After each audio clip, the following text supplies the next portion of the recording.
We are live here on one of the best days of the year in New York at Saratoga for Whitney Day. I'm Alexa Zepp with Dan Tordjman, my co-host. What's up?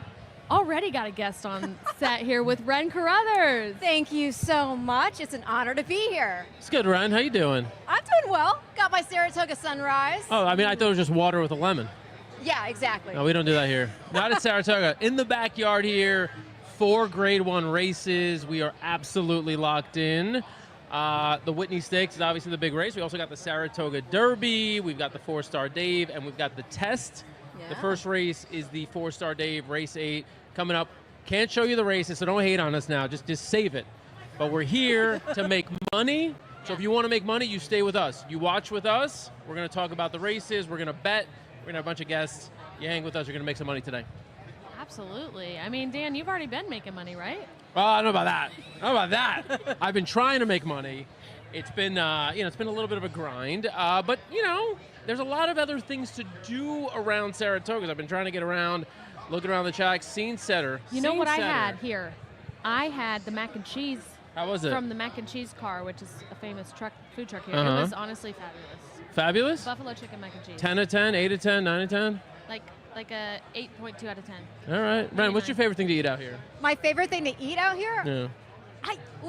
That's a tough one because I don't want to sound bougie because yesterday we were up in the 1863 Club, which is an amazing experience, and you gotta love the Saratoga chips. Why are Saratoga chips bougie? Well, it's the way they present it up there. Okay, well, how are and they? They give you the fancy dip, and it's Paint in us a picture. It's in this big, beautiful ceramic bowl, and you've got the beautiful atmosphere, the amazing porch right outside the balcony. But is it just chips? It's just chips. but I just think it's the atmosphere where you're eating those chips. Packaging is key. But I'm sure I would love eating the chips here in the backyard as well. All right. Well, that was a lot to start with. I am really glad we covered all that. Appetizer. It's an appetizer. There we go. And we are here at the set, but this ain't it. We've also got people out all over the place. We actually just have one person. It's Rachel Miller, though, but she's with people. Rachel, what's up? What do you got? What's up? Can you guys see me? We good? We good? We good. I am here with a bachelorette party, starting off strong. Okay, bride, tell me what we're doing here. Why did you choose a bachelorette at Saratoga? I feel like it's bougie. I'm bougie. Again. It's bougie, classy, and all my best friends chose to come to one place. And I can't be that. And I love betting and sports, so it's perfect. So, had most of these ladies been here before or no?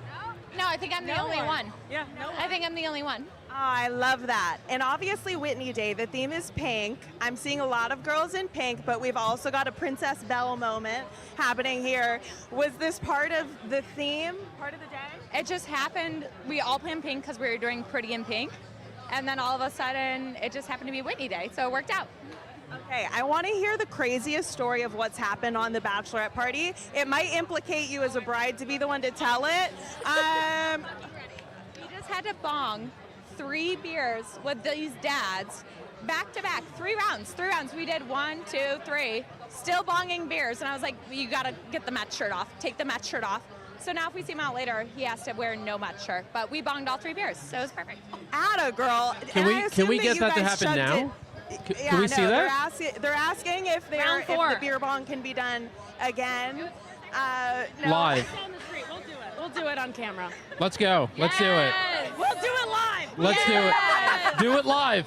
Let's go right now. Rachel, walk over there. Let's do Walk over it. there right now. We're fully remote. Let's do it. Let's go. Come on, girls. Let's go. Lead the way. Okay, so this is a perfect encapsulation of the energy in the backyard at Saratoga. We've got women who love to dress up and love sports, and they are about to slam beers with some dads in the backyard. Okay, I see it. I see the beer bongs hanging from the top of the canopy here. Dan, would I be fired if I did one of these? Go for it, Rachel. Go for it. One time pass. One time pass. The germphobe in me is telling me I don't know how many people have done this off of that nozzle for the day. Okay, I want to hear, are you the beer bong operator?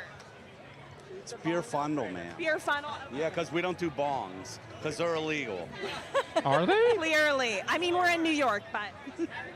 Oh, I'm not a New Yorker, so I apologize. So in my state, it's illegal. So these look a little bit homemade. Is this homemade? Is this at every event? What's the deal behind carrying? Past 20 plus years, we have been celebrating Saratoga, yes. All right, this is the best way to do it. Is that And I Kenny hear McPeak? that the bride is ready to do another one live here. This is live, by the way. America's Best Racing. Tag us if you're recording over there. Holder. This is my holder. Oh, okay. All right. All right, let's go. Let's get in there. What's going on? Who's doing? I can't even tell who's doing what. Okay, this cooler, there's an awful lot of beer still left in there for this point of the day. Alex, I don't know if we can get a shot of this. There's not enough fallen soldiers. Like, come on. We're only 7 races in. We got 13 to go. Okay, I like that. They've been at this for 20 years. I think they know how to pace themselves. Sublime playing in the background. And here, there we go. This is happening. Rachel, if you could only see the terror in Ren's eyes right now. Wow. Okay, where's the legitimately bride? Who is concerned. this funnel holder? All right, we got to get some of the bridesmaids in here. That's all right. Hold on. Okay, this is professional journalism. This is going on my highlight reel. We got to do it simultaneously where it's a race, yeah? Right. Hold this funnel high. Oh, so you're different. Okay, pure pandemonium, Saratoga Whitney Day. All right, funnel gentlemen, you wanna give? You hear her screaming to get his shirt off. Get that off. Get the Met shirt off. Sorry, Dan, cover your ears about the Mets. This Okay, is a hell of a all setup right. here. And I've already had 6 beers watching this. Okay, ladies and gentlemen, from the backyard at Saratoga, it is the Great Whitney Beer Funnel Race. We've got the bride versus the bridesmaids, maid of honors, I don't know. Count of 3. 3, 2, 1. What? What? Who is that? Oh my gosh. Your husband is a lucky man. Very lucky. You're champion. You're champion. Okay. You're champion. You guys, I don't know how I could possibly top that. We're going to let these beers set in, and I'm sending it back to you guys on the set. I'm having the best time ever out here. I'm not ready. All right, I'm out. I'll see you guys later. I'll see you after the win. Oh my God. Well, What just happened? That's one way to kick it off. No Wow. comment. No comment. Well, Ren, who you got in the Whitney? I'm just going to fierceness. I'm sorry, but no comment. I mean, we just saw some fierceness. That was. That was wow. wild. The Saratoga slalom. That was- Yeah. I Oh don't know my. about that. All right, well. I mean, round of applause for Rachel, man. Yeah, and the funny thing is, before the show started, Rachel was like, "Oh, are we doing Rover Cam? I don't think we should do Rover Cam." I'm glad we did Rover Cam. I'm glad we did Rover Cam too. Good Lord. By the way, like, I am surprised we don't have 400 comments right now. We have one. Hello, ladies and gents. Hello, ladies Come and on, gents. guys. Hello. You guys Get in the got to be comments. more hyped up. Look at this. Ben Kudla. Reposted this stream. Oh, Thanks, thank Ben. you. Thank you. Thank you. Thank you. Thank you. I don't think that was a comment. I think that was a I notification. know. We're gonna act like it was a comment, but it was exciting. Something popped up. All right. So you're watching the races. We're watching the races. The next big race to come up is race 8. It's the 4-star Dave. There's how Do many you want minutes? some fun facts about 4-star Dave while you get yourself set up? Yes, of yeah, course. 15 minutes to the 4-star Dave. Give us some fun facts. 4-star Dave, the Sultan of Saratoga. Why? Because he won a race every season from 1987 to 1994. Really? How crazy is that? Can you prove that? Yes, I can prove that. How can you prove it? You can look it up online. And She was there, Dan. I was there. And No, you weren't. no, I You were like wasn't, minus but- 10. No, not at that point. But also, fun fact, trained by Leo O'Brien, who is the father of Leona, who is married to Johnny B. Okay, that is a good little detail there. But Johnny V's not riding in this race, so you don't have that whole tie-in with that. Is he That'd be a not? good story. No. That's unfortunate. But okay. it's fun, right? Well, it's fun. Alexa, how do you? I think there's a big price in this race that I love. I want to hear your breakdown first. Who are you betting this race? Wow. Okay, big price that you love. I Okay, love a big price. I like a big horse. Think big. Think big. Okay. That's your pick too? Think okay. big! Think big is the number 4 Let's do in it. here. Do we have Dan, can you tell me what the odds are? I'll get you some odds. Hold on one Morning second. line 6-1 coming 5 up to 1 right now. 5-1. Yep. Okay, still decent. I'm happy with that. I I'm hope it shocked it's stays 5-1. at least 4 or 5-1. But coming off a big win in the Grade 3 Kelso a month ago over the same course at Saratoga, this year has also won the Grade 2 Turf Sprint and the Grade 2 Shakertown at Keeneland. All of the turf races prior to the Kelso were sprints, so it's kind of nice to see that he did well going a bit longer. Now, Jose Ortiz did opt for My Boy Prince in here instead of Yeah. returning on him, but I really think he's capable of winning at a nice price. So I like Think Big, number 4 on top. And then, I mean, not that creative with second place Johannes. Yeah. His favorite, but I mean, still Yeah. a really great horse. But you're talking about a big price. Well, I like My Boy Prince, the horse that Jose You Ortiz do? jumps Okay, to. Yeah. okay, I mean, okay. this horse stretching out from 6 furlongs, 3/4 of a mile to a mile, has a lot of speed. There's not a ton of speed in this Yeah. race, with the exception of Deterministic, the 8 Yeah. horse. So my vision is My Boy Prince goes to the lead and stays there. You're going to get a big price. You're getting 17 to 1 right now, and Jose Ortiz hopping off what looks like a legitimate contender to ride that horse. In terms of Johannes, I'm not big on playing the California turf runners coming to Saratoga, so I'm very happy to put a line through Johannes and beat that horse as a favorite. And yeah, I mean, look, this is a deep field. Deterministic will be there. The only other one that I would mention is Win for the Money. I think Win for the Money is going to be close to the pace and make an impact. I late. agree that the pace scenario does benefit My Boy Prince, though. I mean, Yep. you know, he's going to easily the fastest horse in the race. This would put him over the $1 million mark in earnings, so that's pretty bomb for the Cassie Barn. But I don't know if the distance. Yeah, the he hits a distance is my wall. problem because he's run a mile 4 times and never won. No, he hits a wall. I had picked him last out, so I have a bit of resentment against him right now. Resentment? Yeah, Let's a hear it. resentment. He had no excuse for losing last out. I mean, Patches O'Coulihan, who sadly, we've lost since. But that horse was going all the way to the far rail in stretch. My Boy Prince had no excuse not to continue on and beat him, but he was still able to beat him, even drifting so far out. And so I'm against My Boy Prince. Johannes, if anybody's trying to knock him based on the laugh, I don't think that's a good reason. He obviously runs well fresh. I do get why you might be skeptical of him coming in to Saratoga. I would say the races in which he's run outside of California, he's had excuses in them. So I wouldn't say that he's just a California horse. But he's not my pick. My pick, like Alexa already went over, is Think Big, and for the reasons that she's already outlined. I really love that he got to go the mile right here at Saratoga last out. He won convincingly. And the other thing I really like about him, I mean, this is a horse who is 5 for 6 on the turf. The one loss he has an excuse for the start of it. So he's almost perfect on the grass. And going the mile, his pedigree wanted that.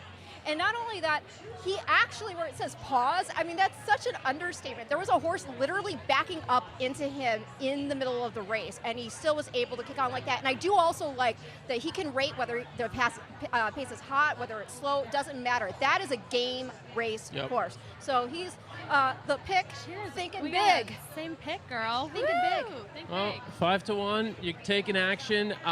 We just brought a new guest onto the set. Are you there? Can you going on, hear guys? us? I can, yes. All right. Howdy. Welcoming in our guy, Jason Brinkman, America's Pastime Stables. I've known you, it seems like forever. This is the first time you're on a freaking show. Welcome. Yeah, well, thanks for the invite. I appreciate it. Yeah, I think we've known each other now. God, it's got to be a good 10 years. 10 maybe? years? Yep. Yeah, back, I've known I him think- longer, so he's my friend more. Okay, sorry. Sorry. Fight away. joking. Please battle. Please battle. Yeah. Well, yeah, no, happy to jump on. Wait, so I missed your picks as I was sitting down. We're jumping around. We're still figuring it out. We're still Okay. working. I mean, they're pretty solid on Think Big. They're Okay. firm on Think Big. Yeah, thanks, by the way, for bringing me on for what I think is the toughest race on the card. So, Yeah, it's an interesting race. I mean, I think if Johannes doesn't show up, I think there's probably He won't 6 or show 7 up. horses that He won't show up. Is that your take? He won't show. Ren thinks he might, but I don't know. I mean, off the 8-month layoff, and then the horse has never done anything outside of See, California. look, I just totally like knock back those arguments, and he you doesn't, can he doesn't listen to me. you can tell when you're with New Yorkers. But We're it's just okay. like wow, Yeah. Can I throw you a California curveball? horse. Can I throw you a curveball? Hit us with a curveball. Let's hit a curveball with Neat. Neat, that's the horse that I like. He Okay. always finds trouble. Horse always finds trouble, unfortunately. And unfortunately for him, last out, also the track was playing against horses closing. And yet he still finished 4th, beaten what? Was it just 2 1/4 lengths? So if the horse can escape getting involved in any, fisticuffs with the other You horses. think he's fast enough, though? It just all depends because we don't know what he actually does because I he's got Neat always in underneath. trouble. You do? He's Yeah. always in trouble. He's got pretty bucked up form. I got Neat underneath. Yeah, I I don't think play a that horse that's always in trouble, though. I mean, That's the a thing. problem. That's the Yeah. thing. That But maybe last it's the race- day he's finally like, hey, you know what? I got clear sailing. Yeah, I was going to say on paper that last race looks a lot worse than I think that it actually was. I mean, there were a number of horses that got in trouble in that race, but had the I mean, rail. he got kind of just totally stopped. Yep. There was a horse that kind of just Yep. just pulled up in front of him, and I think if that hadn't happened, he would have had a much better result that day. I mean, look, I'm looking for a price in here. Yeah. If it's not Johannes, I want something, at a much bigger number. And I think right before I sat down, I think other people were kind of thinking the same thing. So I think the 20-1 morning line is down to 11 to 1. or so. Is that what 11 it to is 1, now? which is actually a lot Yeah. shorter than I thought it was going to be. So maybe it's not such a sneaky play, but We'll read you the odds since you can't see him right now. Okay. Johannes, the horse you've heard about, is the 3 horse. Is 2 to 1 currently. The 1 Cugino, West Point Thoroughbreds, having a big day. Won in partnership earlier today with Ewing. They won a race yesterday as well. Is 6 to 1. The 2 My Boy Prince is actually my pick. 18 to 1. Johannes, as I said, the 3 horse 2 to 1. The 4 Think Big. The 2 of them thinking big. That's 5 right. to 1. Win for the money. Massive overlay at 18 to 1 right now. That is a ridiculous that's crazy. price Wow, on I'm Win for the surprised. Money. Win for the Money. Like I almost like Win for the Money a little better now I than feel My like Boy you could Prince. include Win for the Money on the bottom, but I mean, don't look know. at that last race. Like he had that classic terrible trip where you're like 3 wide, sitting off of horses going fairly fast. It's like never works out. But he hung in there for a while. So. Like Win for the Money a little bit. Intellect, also a big price. The 6 horse was 5 to 1 morning line, is now Pratt's 9 having a to day. 1. Yep. Spirit of St. Louis. You're either going to get a horse that's going to draw away and win by 3 or finish 6th. So that horse, you never know which horse you're getting. 6 to 1 morning line, 6 to 1 right now. Deterministic, 5 to 1. Laganos, 9. Wait, what was Spirit of St. Louis? 6 to 1. See, I had him I feel like 10 to 1. 8 to 1. Yeah, I think he needs yeah. to be 8 to 1. He's not play winning him. this race. I'm just going to go on record and say he's not winning this race. that was last one of the out. ones I was going to What toss. will you do if he Yeah. does win Yeah. the race? I guess I'll go challenge that girl to another beer bong race if we can do And that. I'm pretty sure you're going to lose. I am definitely going to lose. That was- and be very wet. I should no. clarify. I'm going to be very wet from the beer spilling on me. So, anyway, Thanks for clarifying that, Dan. Appreciate that. I quit. Okay. All right. Well, it seemed like not many other people around us heard that, so maybe nobody at home. Yeah, maybe heard that. nobody saw it except for everyone watching. All right. Deterministic. Laganos, Did we the get to 9. deterministic? Yeah, Deterministic's 5 to 1. Okay. I do Which- like deterministic. Deterministic needs to be on the lead. No, he doesn't have to No, have he the does. lead. To No, he win, he does does. not have To to win, have he the does. lead. 100%. He prefers it. No, He's he's- won. He doesn't have to have He's it. won without getting the lead No, before. no, What are no, you he talking needs the about, lead. Dan? He needs I the have lead. a- I have a wrong. question. He's Dan, won twice won- in a row he's on won, the lead. He's If won he's off multiple the, times without It getting the doesn't. lead. But you're looking at the history. This horse right now mentally is like, if I'm not on the lead, I'm not winning. Okay. Do, Right do you now needs to think, be on though, the lead. that there's any world in which Kendrick has him just sit off of My Boy Prince? He has to. He's not as fast. Like Yeah. I don't think Yeah. I can hang with my. That's the only. So the angle that I kind of liked with Neat was hoping that there was going to be just a crazy speed duel, be. up front between My Boy Prince and Deterministic. So I don't know. I do think though that is a route that Deterministic can win if Kendrick just sits off and runs late. I just think. I mean, I don't know. Maybe I'm wrong. I think mentally the horse has been set I mean, up he came to run. from off the pace to win but the horse won- multiple times, and not that but long ago. The Well, last a 2 year ago, races but- has the horse is wire, and he's been on the lead Well, yeah, the the last last 3. 2 races he's wired, but that doesn't mean that's the only way he can run. All right, so you bet deterministic. I'm not I betting will. deterministic. I I'm will. not. I'm Well, just I What don't if know. I don't live in a what family. would you bet deterministic with her money? No, like if you're telling me I could get win for the money at 18 to 1 or deterministic at 5 to 1, it's a no-brainer. I'm taking win for the money at 18 to 1. Right? Nah? Yes. All right. Yes, All right. I agree with you there, Dan. All right. We're I think hearing. the horse, deterministic continues to improve. Yeah. I mean, he's earned over $1.5 million. I think he's going to get a good position. I think the cutback's going to be good for him. The cutback in distance. Yeah. I don't know. Anyway, we have Rachel standing by with another somebody in the backyard. Yeah, it's just me here at the Water, Big Red thankfully. Spring. Okay. What you guys didn't see is after we closed out that last scene, I was encouraged to participate, but there is no video evidence to corroborate that story. But needless to say, I'm a little parched after mainlining, get this, Dan, a White Claw, not a beer. I said, I have a gluten sensitivity, and they said, no problem, girl, White Claw. So I have not had a sip of the Big Red Spring in a long time. I'm curious, have you drinking the spring water? Uh-oh. Oh, no. The content's too good. That's it. I think we got to cut Oh, it. no. We got to cut it. We got to cut it. Rachel, we've reached our limit. You've gone too far. You've gone to which is I thought we incredible. went too far a little earlier. But Can they see us here? I'm the old broad sitting here. Oh.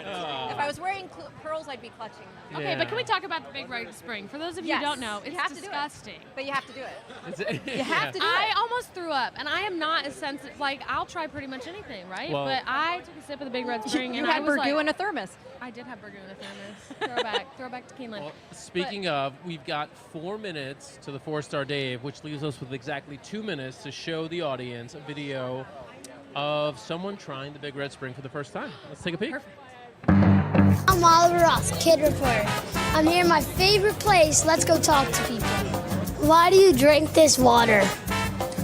Because it's the fountain of youth. Yeah, it tastes good, right? It's delicious.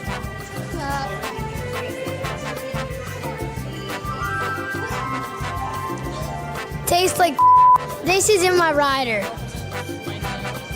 Is this a bachelorette party and who's the lucky girl? Oh, that's a great question. Yes, it's a bachelorette party. And the lucky girl is in the green and white stripes. Why are you doing a bachelorette at Saratoga? Well, a lot of us live in Boston, so it's very easy to drive to, and it's so fun. It's very fun here. Very fun. Are you alive in the pick six? No, unfortunately. You're really brave. What are you afraid of? Man, out there, I'm not afraid of nothing. I just want to win the race, that's all. And I'm afraid of spiders. Well, if we talk about that, I'm afraid of spiders too. You're not the only one. I'm afraid of them too. What are you hauling? They're programs. We got tomorrow's stuff, but these are for today, and I'll ship some out for tomorrow too. That's cool. Are you guys jockeys? Yes, we were. What was your favorite memory? My favorite memory, probably I was really fortunate. I rode a horse called Little E.T. that won the Kentucky Derby in 1992. That was probably the highlight. That's cool. What was your favorite memory? 2003 Kentucky Derby winner with Funny Side. You guys interview a lot of people. Do you have any tips for me? I would say just have fun. Be yourself. It's fun to make people laugh. Try to do that. Okay. I got it covered for the rest of the day, ladies. You could go. Yeah. Okay, fair enough. In good hands. Enjoy. Good old Oliver. So cute. All right, Ren. Yes. We're going to have you tag out with a legend in a moment Yes. to your right. But before you do. Yes, I'm happy to tag out for yes. We're saying go to Rachel. Is Rachel available? All right, we're going to Rachel. We're going to Rachel first. Go to Rachel. Okay, I'm going to have a special guest come and join me now that we have made it through the technical difficulties, which what you guys didn't see, come in here, you're great, is that I did duck in there and I took a sip of the Saratoga water and I was like, hey girl, do you come here often? Do you drink this water? To which you told me a pretty insane, the name on this shirt, the name of this city actually has a dual meaning in your life. Yes, my name is Saratoga. I'm named after the city, specifically the racetrack, and I've been drinking the spring water since I was very, very small. So I love it. I think it's great. And I asked if you go by Sarah, and at what age did you choose to go by Sarah, Saratoga? It's pretty much always been Saratoga, and then when I got to like high school, I started going by Toga more because I got to go Toga, okay. And that was that people liked that. So yeah, but Saratoga is always kind of a go-to because I like it. I think it's fun.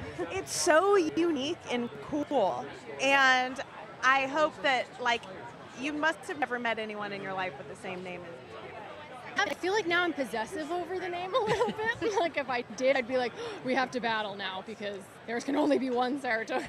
Which celebrities and influencers name their kids the most out-of-pocket things. If any of them are watching, don't get any ideas. Don't come for the name Saratoga. Stick to the blue ivy. Cannot be replicated. So what are you doing the rest of the time here? Just hanging out, watching some horses, drinking more spring water than I probably should have, but yeah. Who does Saratoga like in the Whitney? It's your life source. Yeah. Have you looked at the Whitney, the big race today at all, to know any of the horses that are running? I just kind of got here, so I haven't had a chance to do any handicapping yet, but I'm excited to take a look at the horses. I grew up kind of doing handicapping with Dad, so I have a lot of experience with that, but I also tend to bet based on name, as people do, and then also vibes, because I love horses, and sometimes they just give you that look, and you're like, oh, yes. That's so real. Spoken like a true person who grew up at the track. You know that there's so much that you can get from a horse by looking at them than just reading through a program. But your dad hasn't fed you any picks for the Whitney, despite being a handicapper? Not yet. I should ask him. That's probably a good idea. Well, stay tuned on that. We're getting I'm close. honestly thriving back here. Yeah. Sipping my mineral penny water, but I got a newfound appreciation for it since I've met the source, the life source of Saratoga. I'm kind of regretting not keeping you on for longer, Rachel, at this, we talked about just a couple of hits back there. You may need to stay through. You may need to stay there longer. You're doing great work. I know. I did a crazy segment to start off the show where I ended up talking to a group of girls that were here for a bachelorette party. I'm sure you see a lot of those. Yeah. It's become really popular, especially in the past 10 years or so. Usually there's bachelor parties, but it's cool that there are bachelorette parties here too. But I think Saratoga in general has become kind of like a town for that a little bit. So. And these girls, they were partying down with, the handicapping dads back here that have been coming for 20 years. It was pretty iconic scene. So that's why I'm drinking some of this. I celebrated with them. We are entering the gate, Rachel. Thank you. Great work. Hey, Saratoga. Amazing name. We love you. Congrats the rest of the way. All right, so they're going to the gate for the 4-star Dave. Of course, since we are unable to show you the race, we will do our best to narrate.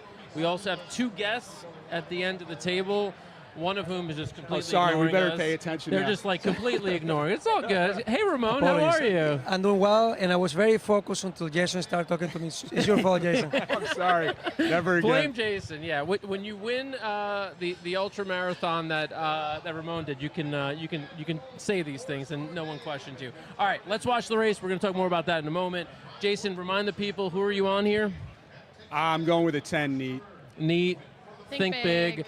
I'm on my boy Prince, who I was hoping would get to the lead and who is on the lead. Yeah, Let's slow it down, my boy Prince. I'm on a delay down here. Okay, we got it here. So, yeah, my deterministic in second. Yep. Well, you said he's great off the pace. I think he is good off the pace. We'll so I see think what this is happens. a great setup for him to be. And then we've got Win for the Money in third, Laganos. Who's the 7th? So basically, it started the way that we were thinking. Spirit of St. Louis. Yeah, it started kind of as we suspected. My boy Prince right out to the lead. Slow it down, Prince. Slow it down, Prince. Come on, Prince. I'm getting into my get up and root posture. Drop in the comments your get up and root posture. Now I got to watch on your feed. Are you a fucking over form slapper? He's gone pretty fast. I mean, he's gone 47-2. Deterministic, trying to make a move now. My boy Prince still on the lead. Deterministic in second. Win for the money third at 22-1, which I'm still blown away by. Here comes Deterministic about to pass him. Deterministic, if he passes me, I'm going to be sick. Come on, Prince. Get ready to get Come on, sick. Prince, free kick. Come on, think Prince, big on free the kick. outside. Think Come big on, on the Prince. outside. Come on, Prince. Come on, Prince. Come on, Prince. No, Deterministic's going to win this damn race. Yeah. All right, hold on for a second at least. Hold on for a second. Come on, hold on for a second. Hold on for a Intellect's second. getting up. Oh, no. Damn. Oh. Okay, Good God. so Deterministic won. And of course, you bet a horse win pace show at 20-1. They finished fourth. My boy Prince finished fourth. Do you think he finished fourth or fifth? Oh, he finished fourth. Okay. He finished fourth. Perfect. Bummer. Perfect. Well, perfect, so perfect. I mean, we did. That was the world in which Deterministic was winning that race. Yeah. Just sit right off in second and make a late run. And the pace was just not as hot as what I thought it was going to be, and didn't really set up for anyone to close. Yep. Johannes didn't do anything. Who's that? Where was Johannes? Yeah, I mean, you Johannes cannot didn't bet fire. the California shippers here. You on the turf, you can't. You just can't. Wait for some of these dirt races. One of them might jump up and surprise you here. So, all right. Well, it's Deterministic, the 8, who I said would not win the race, who wins at 9-2. In second, you've got the 6 Intellect, who I don't think any of us really liked. And then I got nosed out for third. Yep, I got nosed out for third. Think Big almost got up there. Think Big might have gotten fourth. I'm getting chirped from the sideline over here because somebody liked that horse. Which one? One of my buddies over here, the 8, Deterministic. He Deterministic. said that's who you need to give out on the show, and I said, I don't Wow. know if I can do it. Well, Could have been a hero. Yeah, Instead he yeah. was zero. Womp all right. All right. Well, Ramon, I should say, Hall of Famer, 4,985 wins, three-time Eclipse Award winner, a 3-time Breeders' Cup winner, and now the last man standing. I don't know where to start. I heard that this event was going on, and then the next thing I find out is that you won it. So was blown away. Wait, Congratulations. we got to explain what this is. Or Yeah. you explain for our viewers what the last man standing is. Yeah, I'll be happy to, but I love that you added to my horse racing or riding resume my recent accomplishment on foot. So awesome. So yeah, last man standing, or this is called a backyard ultra, and it's a fairly straightforward concept, which is at the top of the hour, all of the crazy people like myself who decide to do this are at the start of the line, and we have to complete a 4.1 mile loop in an hour. That's the only requirement. You have to complete it in an hour. So in my case, it was taking me on average 48 minutes. So that means that I had 12 minutes to eat, drink, or go to a bathroom. And then at the top of the next hour and every hour after that, you have to start again. And So it's just running, right? It's just running, yeah. yes. Now, this Easy. course, it was in Lake Placid, and there were a lot of hills, so Yeah. therefore the hills, most of us will walk them because it was pretty demanding and you want to pace yourself. So 95 people started the race, and then whenever you feel like you cannot complete it, you can ring the bell, and that's your way of stepping out. So how many miles each hour? Each hour is 4.1 mile.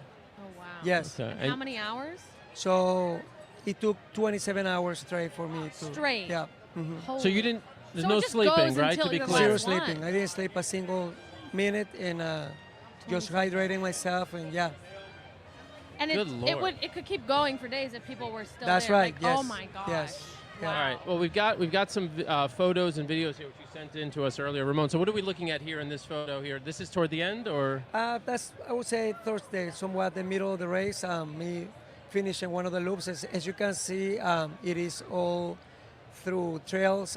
So there are woods and there are rocks, and that's me pointing to the screen because what it says runners 1 in the beginning was 95, and you can see how that number is diminishing or it's getting shorter or less runners. And so yeah, and at the end it becomes very much a mental game, not only a battle with yourself, but then when it was myself and this other runner, it was just two of us, a guy who is much younger than me, 31, and ex-military guy.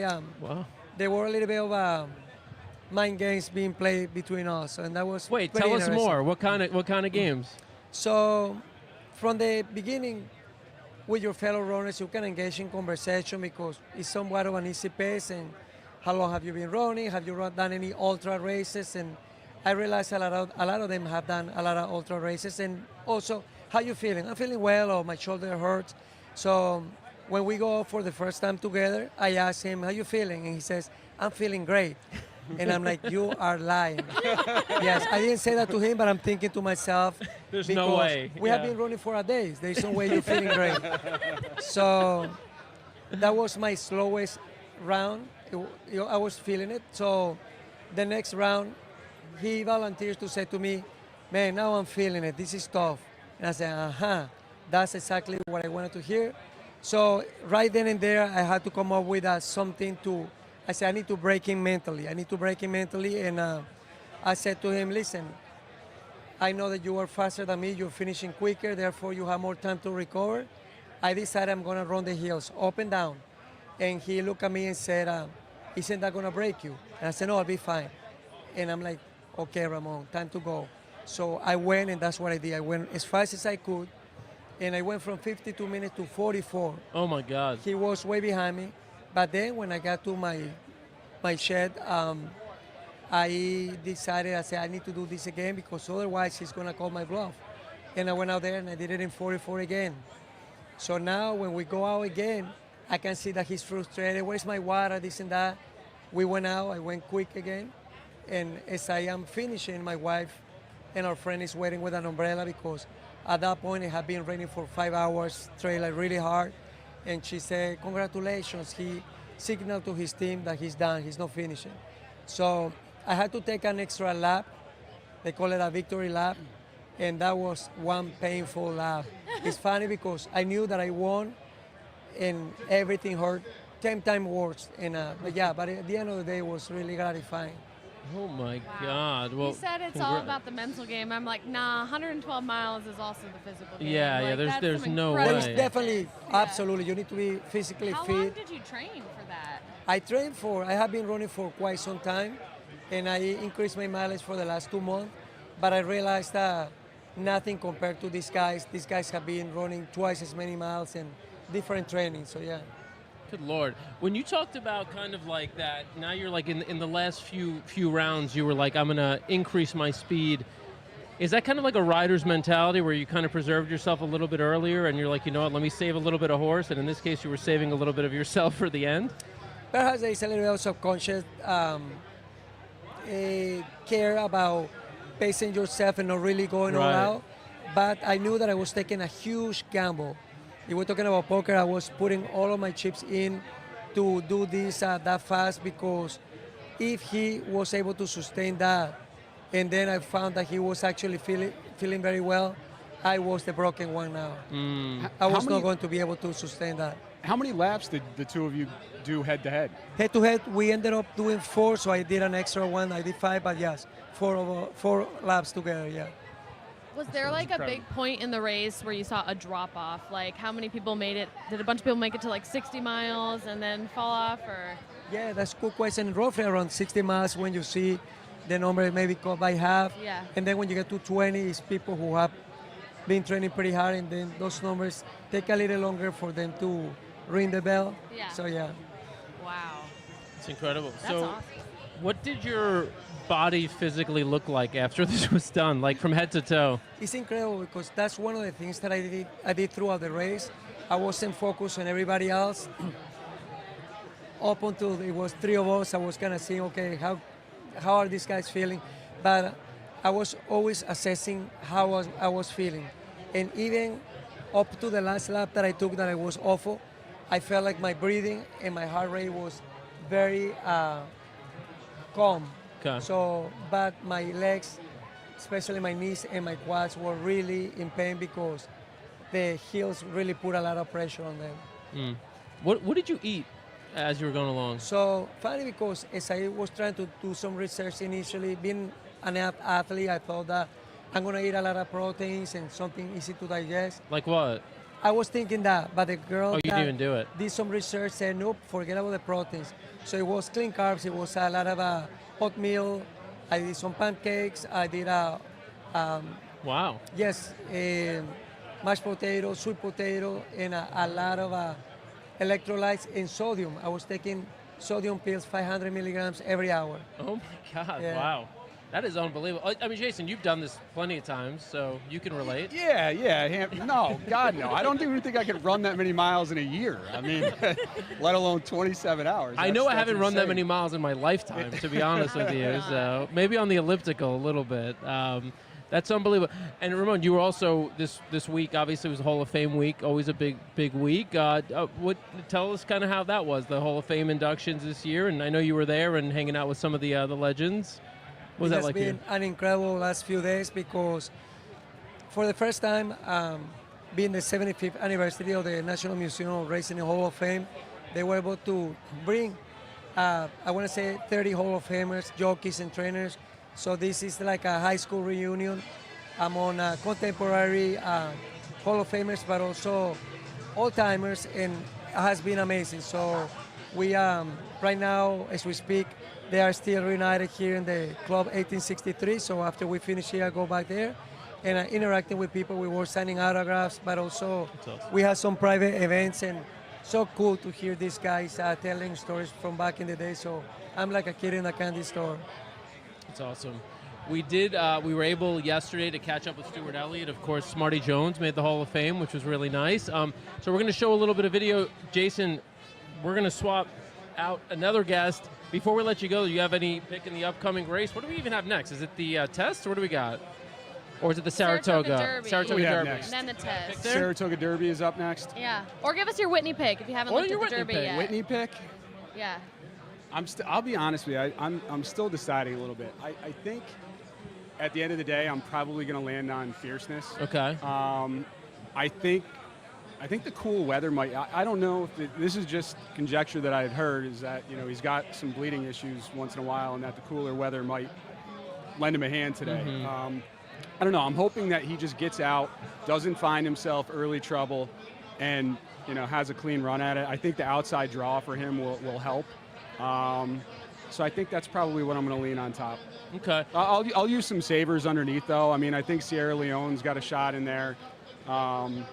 Who's the horse on the outside there? Now that I'm Post thinking time? off the top of my head. Yeah. Post time. I think I'm going to sprinkle in a little bit. Okay. But yeah, that's kind of where I'm going to land. Also, quick plug for America's Pastime. Tell us about it and how people get involved if they're interested. Yeah, so America's Pastime Stables, it's a racing syndicate that started about 5.5 years ago, and started off with just a couple horses, and now we have about 31 horses on the track, and also do some breeding and have about another 35 or so between mares and foals and yearlings. And yeah, we're Saratoga based. We have about 160 partners that own with us. So we definitely cater more towards the everyday average Joe that just wants to get involved, loves the sport. It's difficult sometimes, I think, for people to get involved on the ownership side. Just there's certainly a learning curve. It's definitely a hurdle to get involved, not just financially, but also people just don't know where to turn, or the questions to ask, or what to do. So we try to make that a lot easier for people. So yeah, America's Pastime Stables, AP Stables is the website, and if anybody's interested, certainly feel free to reach out. We're very low pressure, just want to kind of doing what you guys are doing, just want to have more fans involved in the game, and people just have fun when they come to the racetrack.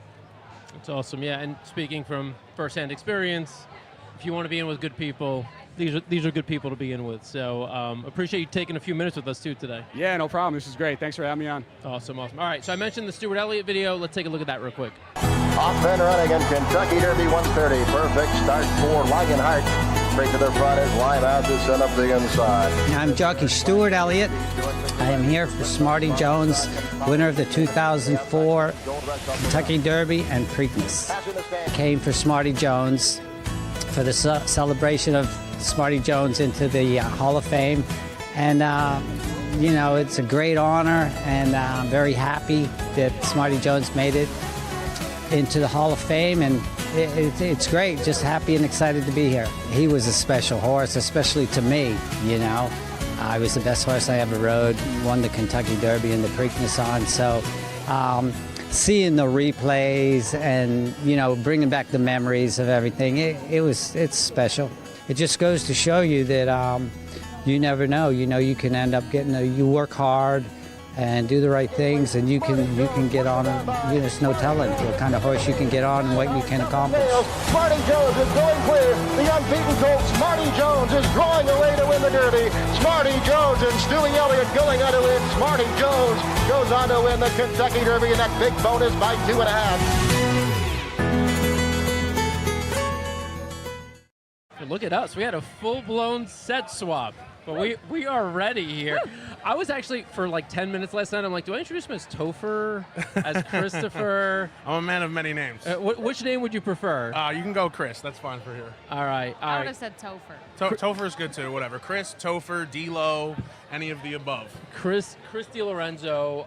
And I told you, Alexa, one of the best handicappers I know. No, he said the best handicapper. I did say that, actually. Wow, I appreciate that. So no pressure being on the set here. No worries. And then at the end, Steve Kornacki, a man who needs no introduction. Steve, how are you doing? Hey, guys. Well, I'm doing great myself, except my handicapping. So, Well, you said you wanted to get on right now because this was the race you've been waiting for all day, right? Maybe I should take it back, huh? No. Well, I believe in you. I believe in you. So what's your week been like? You were at the round table, obviously.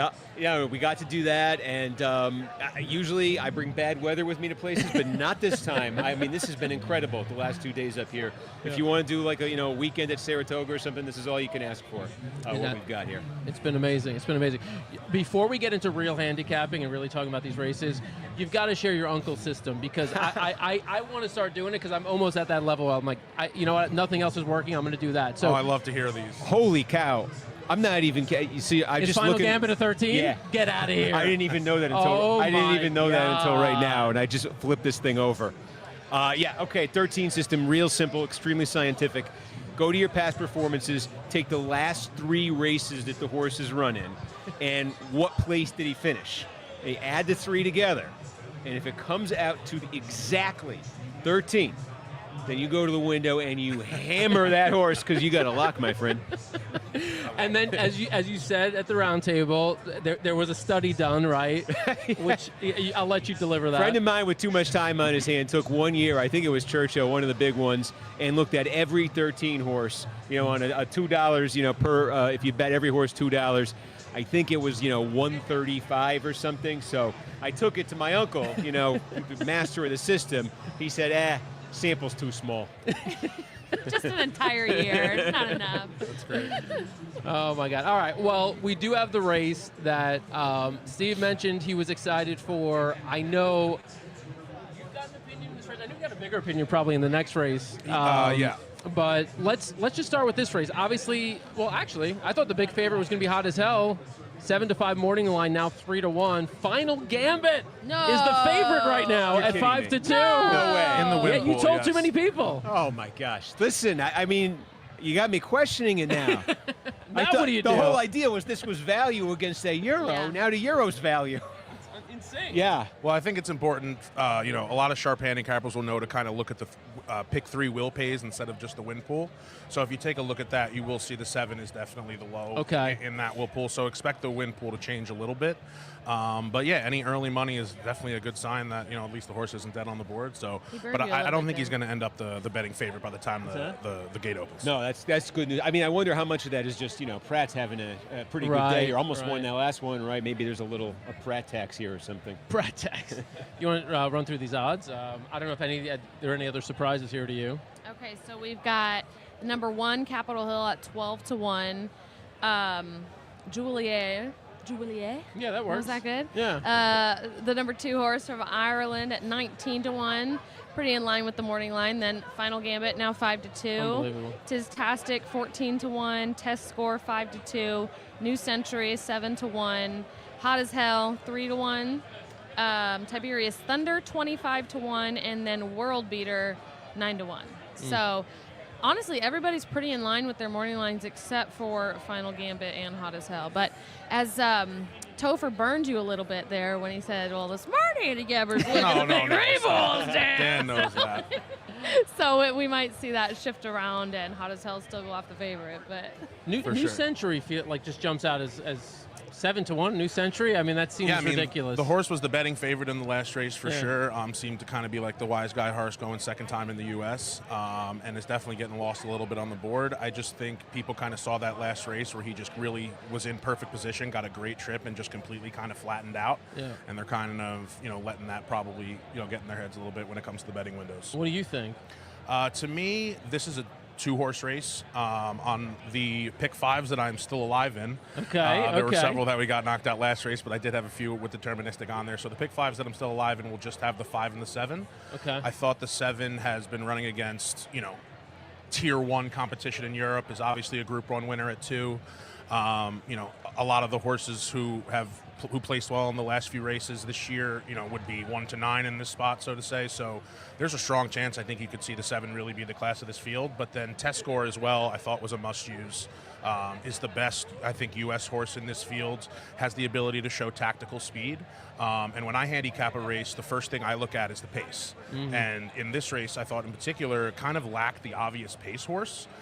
So if you have a horse like the 5 who could be a little more tactical and, either sit kind of on the lead or in first jump land, it's not going to let, that be too much of a factor for him. Right. Steve, you told us that you like Final Gambit. what make the case now? Well, look, I mean, first of all, I claim to be no expert on European racing here at all. I've heard from some folks who think that this 2-horse is going to be the speed here and it, might get out there a ways on this field or at least try to. So I think that's a little interesting. The case for the 3 to me is upside. We haven't seen the horse on the turf that much. We've seen a tremendous closing ability from the horse in the Belmont Derby, last out. If you watch that race as they kind of turn for home, Pratt angles in, kind of hits a wall of horses, I think loses momentum, comes back out, and in the final steps of that race, that horse is really in stride, is absolutely flying, so now he gets to go a little bit longer. I think Pratt maybe learned a lesson there. I think, again, the horse, we haven't necessarily seen exactly what the horse can be on turf, and you go to that blinkers on angle, and a blinkers on angle with Brad Cox is a good one too. So I started adding all these things together. What I should have added together with that apparently is other people would do the same, but that will be my play. And of course, as we say, Final Gambit's at 13, so At the end of the day, that's all that matters. No, I agree. Final Gambit was my pick as well. I hope it takes up in odds for everything that you said. That blinkers on is a 24% win rate, so that's a pretty solid stat there. Where are you going? Well, I liked the 3. I liked Final Gambit and then Test Score. I was trying to beat Hot as Hell, but we'll have to see how the odds shake out. If Hot as Hell stays even, 2 to 1 or 5 to 2, that's really good odds for that horse, I think. So I would definitely include it. But You know who's hot as hell? Who? Rachel. She's standing outside. She's been standing for 10 minutes waiting for us to toss to her. Well, She's let's melting. toss to her. Rachel, you ready? Are you around? She might, I think she, so. She may have I melted. think so. There. Okay, she said I think here. so. Okay, yeah, let's go, Rachel. Where are you? Yeah. You guys see me? We're hanging out outside of the paddock, and wouldn't you know it, I stumbled into yet another Bachelorette party. Girls, how's it going? Woo! So what has today looked like for you? It's been a beautiful day. We got here at, maid of honor. Got here early to get our spot. We all got here. We've been drinking. We've been betting. Did you guys do the picnic table rush? Did you sprint in at the morning? We showed up at 9:30 and caught our spot here. Okay, no. I heard that these girls are from the Philly area, some of them.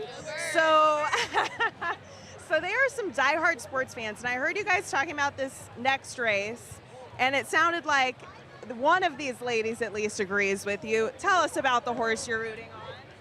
Final Gambit. Final Gambit out there. We're All betting right. Final Gambit. Betting Final Gambit in the crowd. When I walked up to her, she had a program and a pen in hand. And I was like, this only happens if you've been grandfathered in. So she grew up going to the track. Did you as well? No. They have family from up here. Okay. Going to the track. Yeah.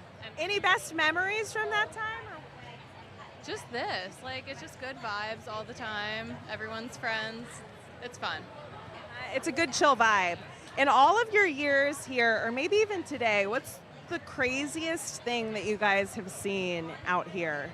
And if you can't think of that, think of the craziest thing you've seen at a Phillies game. ride fumble a beer bong over there. Was that the one we got on camera? I wouldn't know anything about that. I would not legally. I don't know anything about brides doing beer bongs over there. I was not involved. No, you guys are keeping it relatively tame and fun. Building up to the Whitney Stakes. Who is your Whitney horse? We've been like rushing last minute every single race, trying to get in until post time. So we haven't really looked, but Final Gambit's looking good. Okay, well then the horse that you should bet. You said the word post time, and that is a name of a horse that is running in the big race, Number the Whitney 10. Stakes.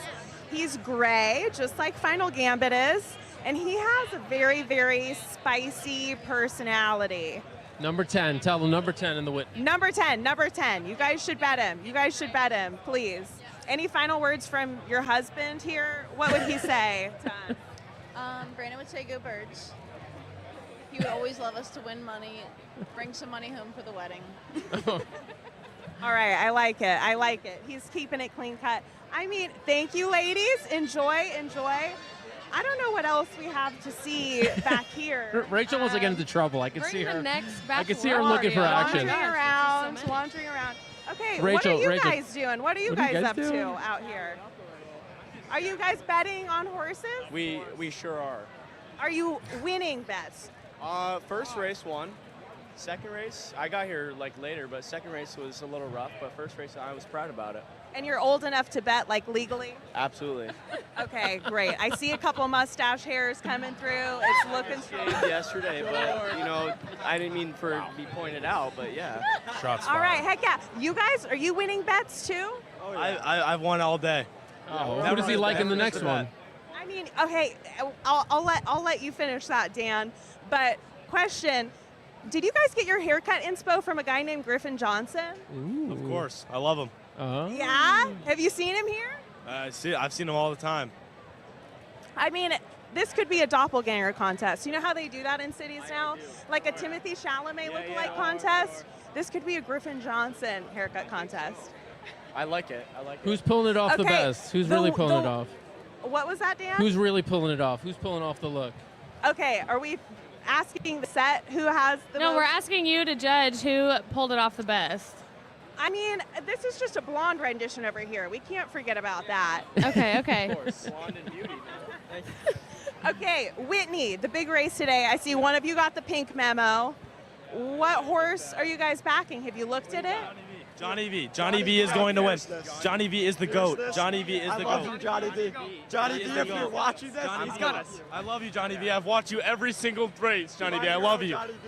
Johnny V fans. Love that. We've got Johnny V fans in the house. Well, that's clearly why you guys are winning some bets today. Fierceness. Him and Irad, you guys back Irad too? Yeah, Flavian's on a heater today. Just want to say that. Yeah. Okay, we got a Flavian. Yeah, it's on a heater. Just Johnny V. That's all I All bet. right. Well, Johnny V is on Johnny V? fierceness, so they're going with the favorite in the Whitney. Rachel, spectacular work out there. Thank you again. I mean, I've had fun. I've had fun out here today. I don't know that we could top the first segment No, of the you day. Thanks, set guys. the bar too high. I mean, and if only you guys could see what happened off camera Oh. after that segment. But it's time for me to dive in, be inside the paddock. For those of you that do not follow us on social media, what are you doing? What are you doing? Come see where what we're doing on Instagram, on TikTok. All right, Rachel, go get him. Go get him in the paddock there. Next couple of races, we got the Saratoga Derby here coming up in a moment. Rachel's And then- spicy today. Oh, she is spicy. She She's is just totally spicy dragging today. that guy. This guy's poor little mustache. Yeah, we've got the test after that, and then we've got the Whitney. All right, let's go back around the table. I know you got some picks coming up, sure, Topher, that you love. Tell us who your big plays are coming up in the next couple of races. Yeah, so I'm single to Echo Sound in the test. I really think that she has shown a separation between her and the rest of her crop. This horse could arguably be undefeated if it weren't for kind of an unfortunate ride back at Churchill last year. Otherwise, you'd be looking at an undefeated horse coming in here with no blemishes on her record at all. I think the way she galloped out in the victory ride shows that the distance today shouldn't be a problem.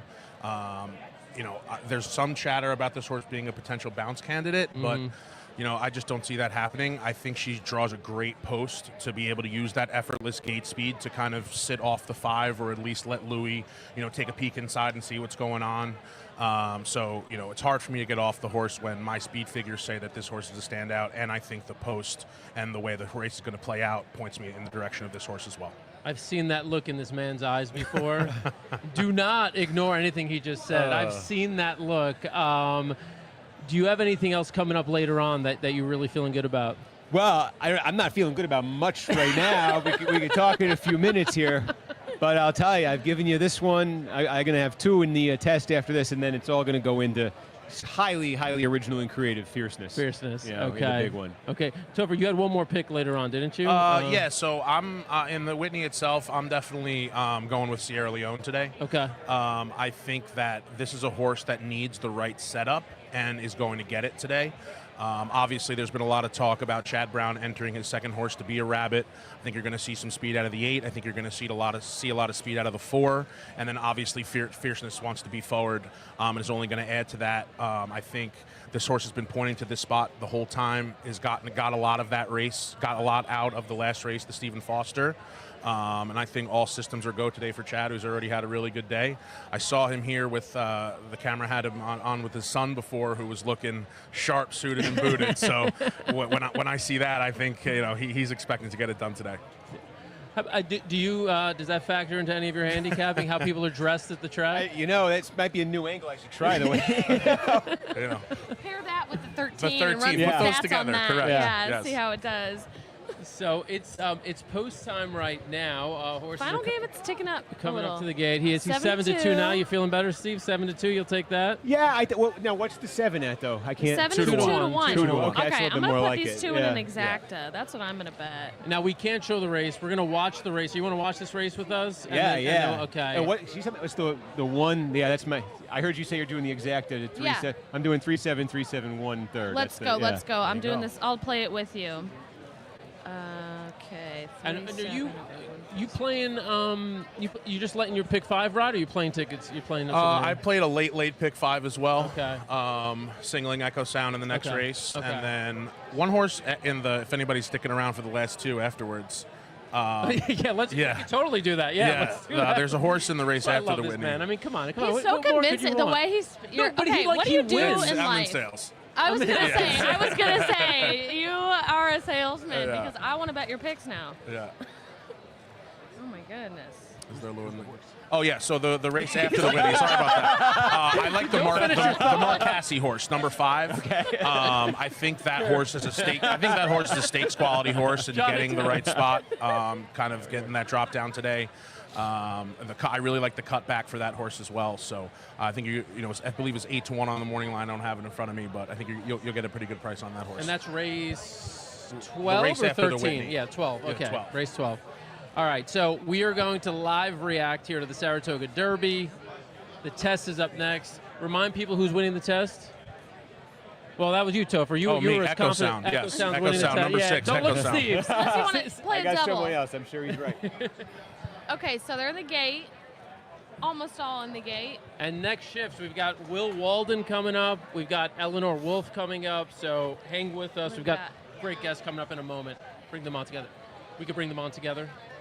Okay, cool. All right. Okay. Oh, there's test some score a little bit fractious in rattled the gate with test score. Yeah. All right, what's happening? Somebody describe what's happening. Who got to the lead? Okay. 5 broke well and is forward. The one on broke the well. inside. Yeah, test score was fractious in the gate. It was just 8 locked in the and middle loaded of and the ready to track. go because he's made the lead. And look at that. Juliet 27 to 1. has. Can you see it? Let's just say the 3 is right where we want to be. Dead last. Saving ground. We've got Tiberius Thunder in second. Test score's getting a score in perfect trip down on third. the inside. World Beater. We didn't talk a lot about World Beater, but I did like World Beater. I had him underneath in my 3rd and 4th pick.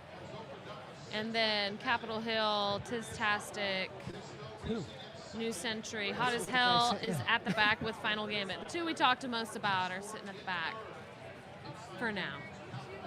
Oh, okay. This is exactly what somebody much smarter than me told me to watch out for this too. Just like Really? If there's 2 holds at 27-21, so the 2 is now, what, 6 lanes clear? He's not holding. Yeah, he's not holding. Nah, He's okay, looking here it tired. comes. Here we come. Okay, all right. Capitol Hill, the 1 horse making a little bit of a move. I mean, you never know. Test Score. Test Score is one of your 2 horses, right? Yep. The Eleanor, we're coming to you. Hang in. Hang in, Eleanor. the 6, the 7 starting to move. Hot as Hell starting to move. Ooh. Or 3, Final Gambit is moving up on the outside. Final Gambit, Come on, Final Gambit. Wow, this 2 Wait, is why? The 2 might go. Oh my The 2 might God. go. Test He's Score. not. Holy moly. And the This guy, 9, he called. No. World Come on, Beater. 5. Come on, World Beater is going to. World Beater and Oh Test my Score. God, and Test Score. It's World Beater at Oh my 21 to 1. gosh.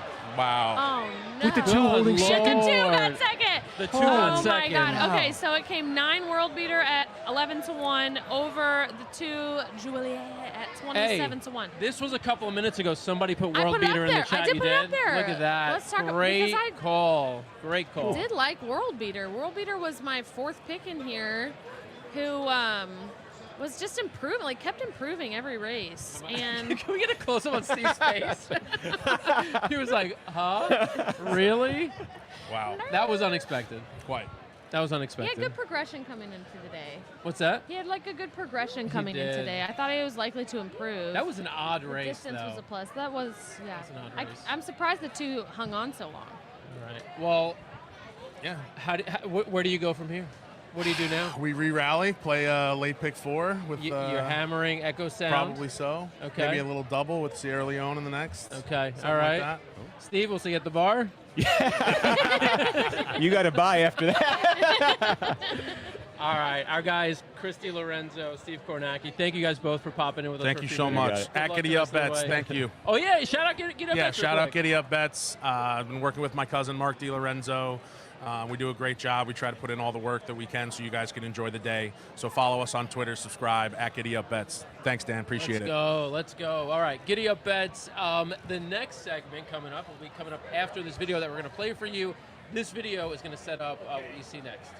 So you were at the point that Frank Taylor describes as the you had the gift of desperation. Absolutely. Is that true? What describe that for me? You're basically living to drink alcohol and use drugs, and your life has no other value to it besides that, really.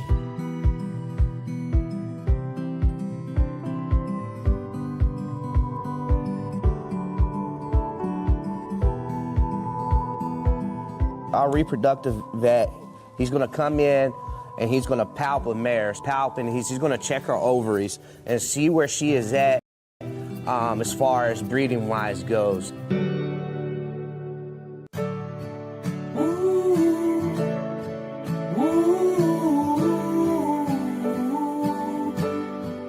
Slow down, there's a hand to hold. And in that moment when you shared the mare looking at you in the stall, can you take me back to that moment for you and what was going through your mind when you felt that? Just an overwhelming feeling of peace. Yeah. When you think about where you started when you first got here, what you were feeling, what you were going through, and now to this point where you are, the accomplishments that you've made, what does that make you think? Gratitude. It you know, there's a laundry list of people I have nothing but just gratitude for, because now I have found just a little success in this industry, and you know, I'm able to provide a beautiful home for my family. They're able to come up in a beautiful horse country, you know, just gratitude.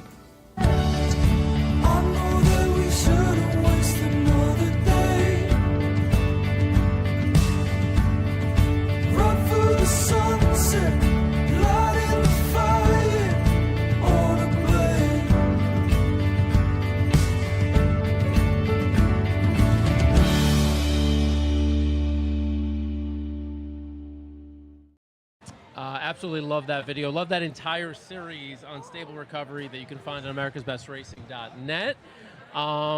we have followed the journeys of several of the folks who've gone through the program. We've also followed Will Walden for an incredible run, actually, through the Oaks. We were with you with Bless the Broken, and we understand that obviously that program was a part of your journey as well. We can get into that a little bit.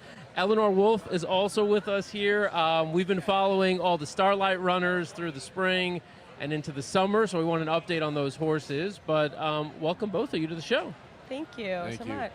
I know the last time you guys had me on camera, I was wearing the same thing. I do change and shower. I just want everybody to know that. That's actually, so we have it in the comments. It's so good that you answered that already. They were just wondering. Good. Okay, good, Yeah. good. Now, you had a couple of horses run earlier today, Will? Horribly. No, you had one that ran third, right? No. Wait, you know what? Yeah. Lost and That found. wasn't good enough? But we did win a stake at Woodbine earlier. Oh, awesome. Yeah, Congrats. a filly we bought it for Mr. Sykes at the Tattersalls December mare sale. Nice. We bought her, and it was her first start for us, and kind of getting a prep run for Kentucky Downs. She likes 6 furlongs. They only write 5.5 here in the States.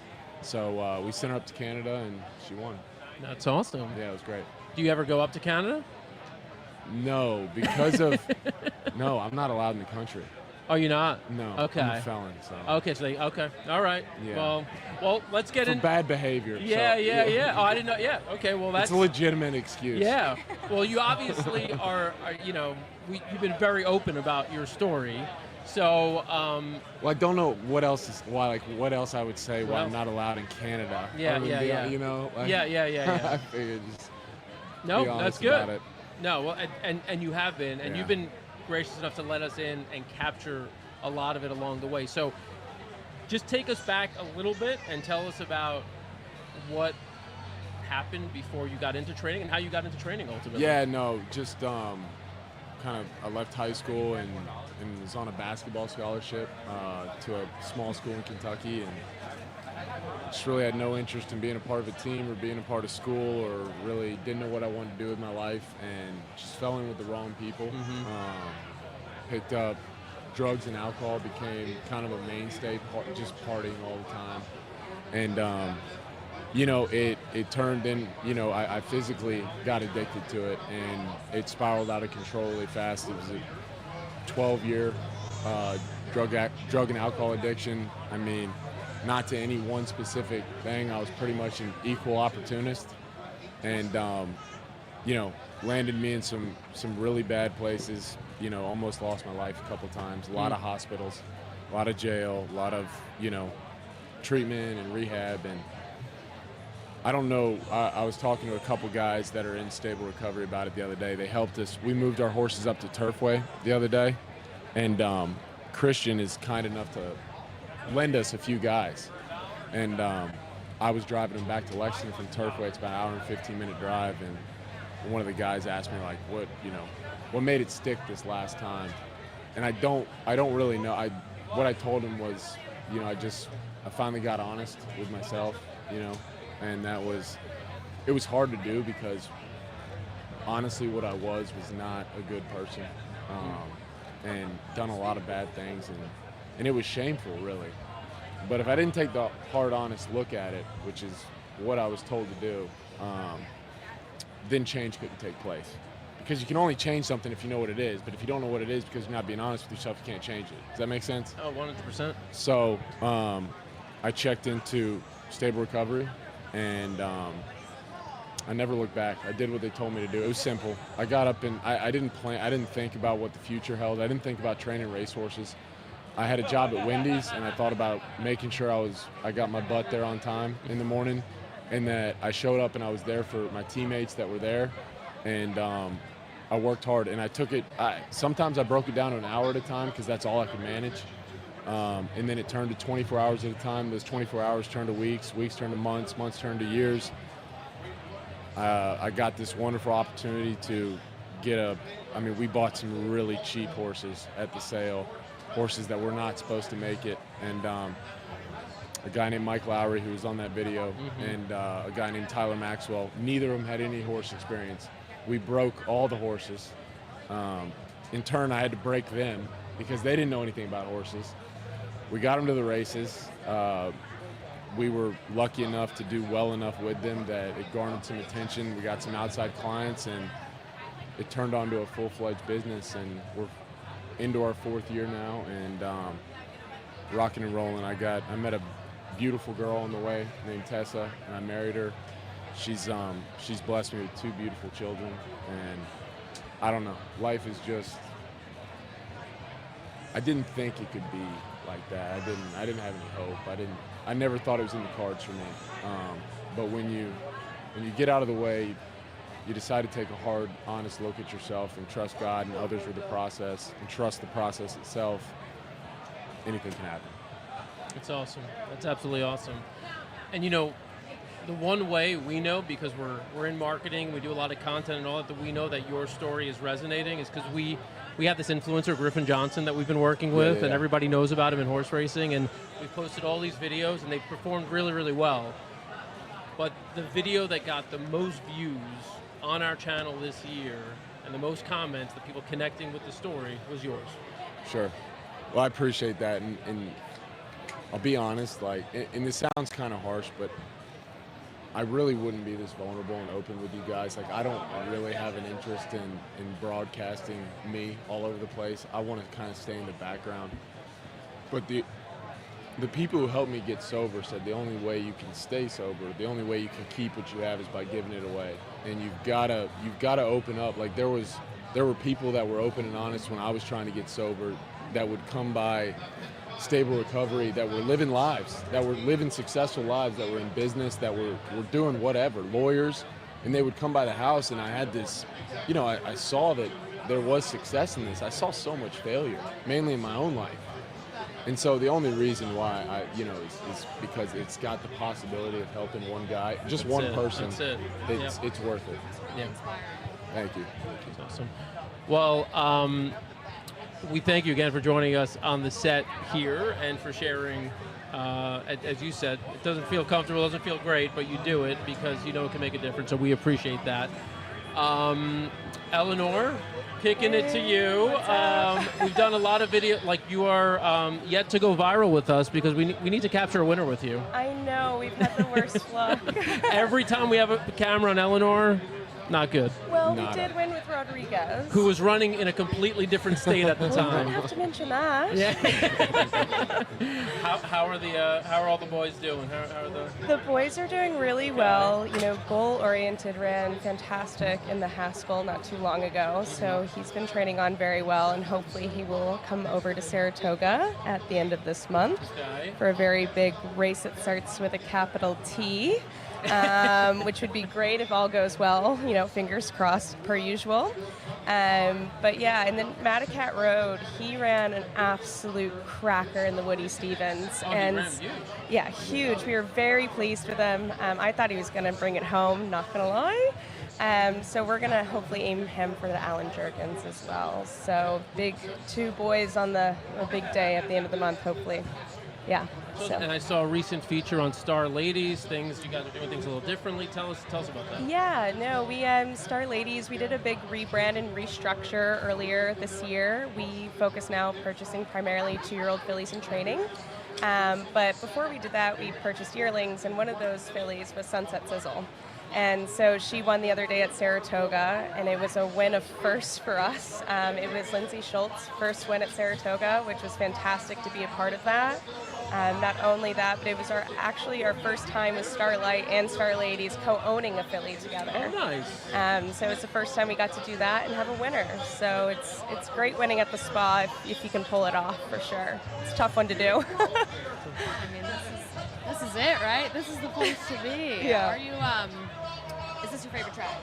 Yes. Yeah, no, it's my favorite race course for sure. Like, I've been very fortunate enough, you know, through growing up in the industry and also doing the Godolphin Flying Start to travel the world and go to all these amazing race courses, but Saratoga has always been #1 in my heart. You can't recreate this anywhere. I mean, look at the atmosphere around us. It's $10 to get in?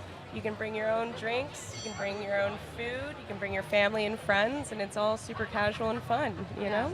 And this is my first, well, it's not my first time in Saratoga, but my first time for an extended stay. And the town is so charming, all the shops and the restaurants. And I mean, it really is. It's an absolute vibe. Such a vibe, yeah. It's the place to be. What does this rank for you? What do you think? I mean, it's, this and I don't know, man. Saratoga's tough to beat. Oh, you know you're going to say Keeneland. Come on now. Keeneland's home. But, Saratoga, there's no other place in the world, I think, like people start wanting this. Mhm. Like when May turns and the weather starts to turn, we start counting down the days to Yeah. Saratoga and we all get to go up north.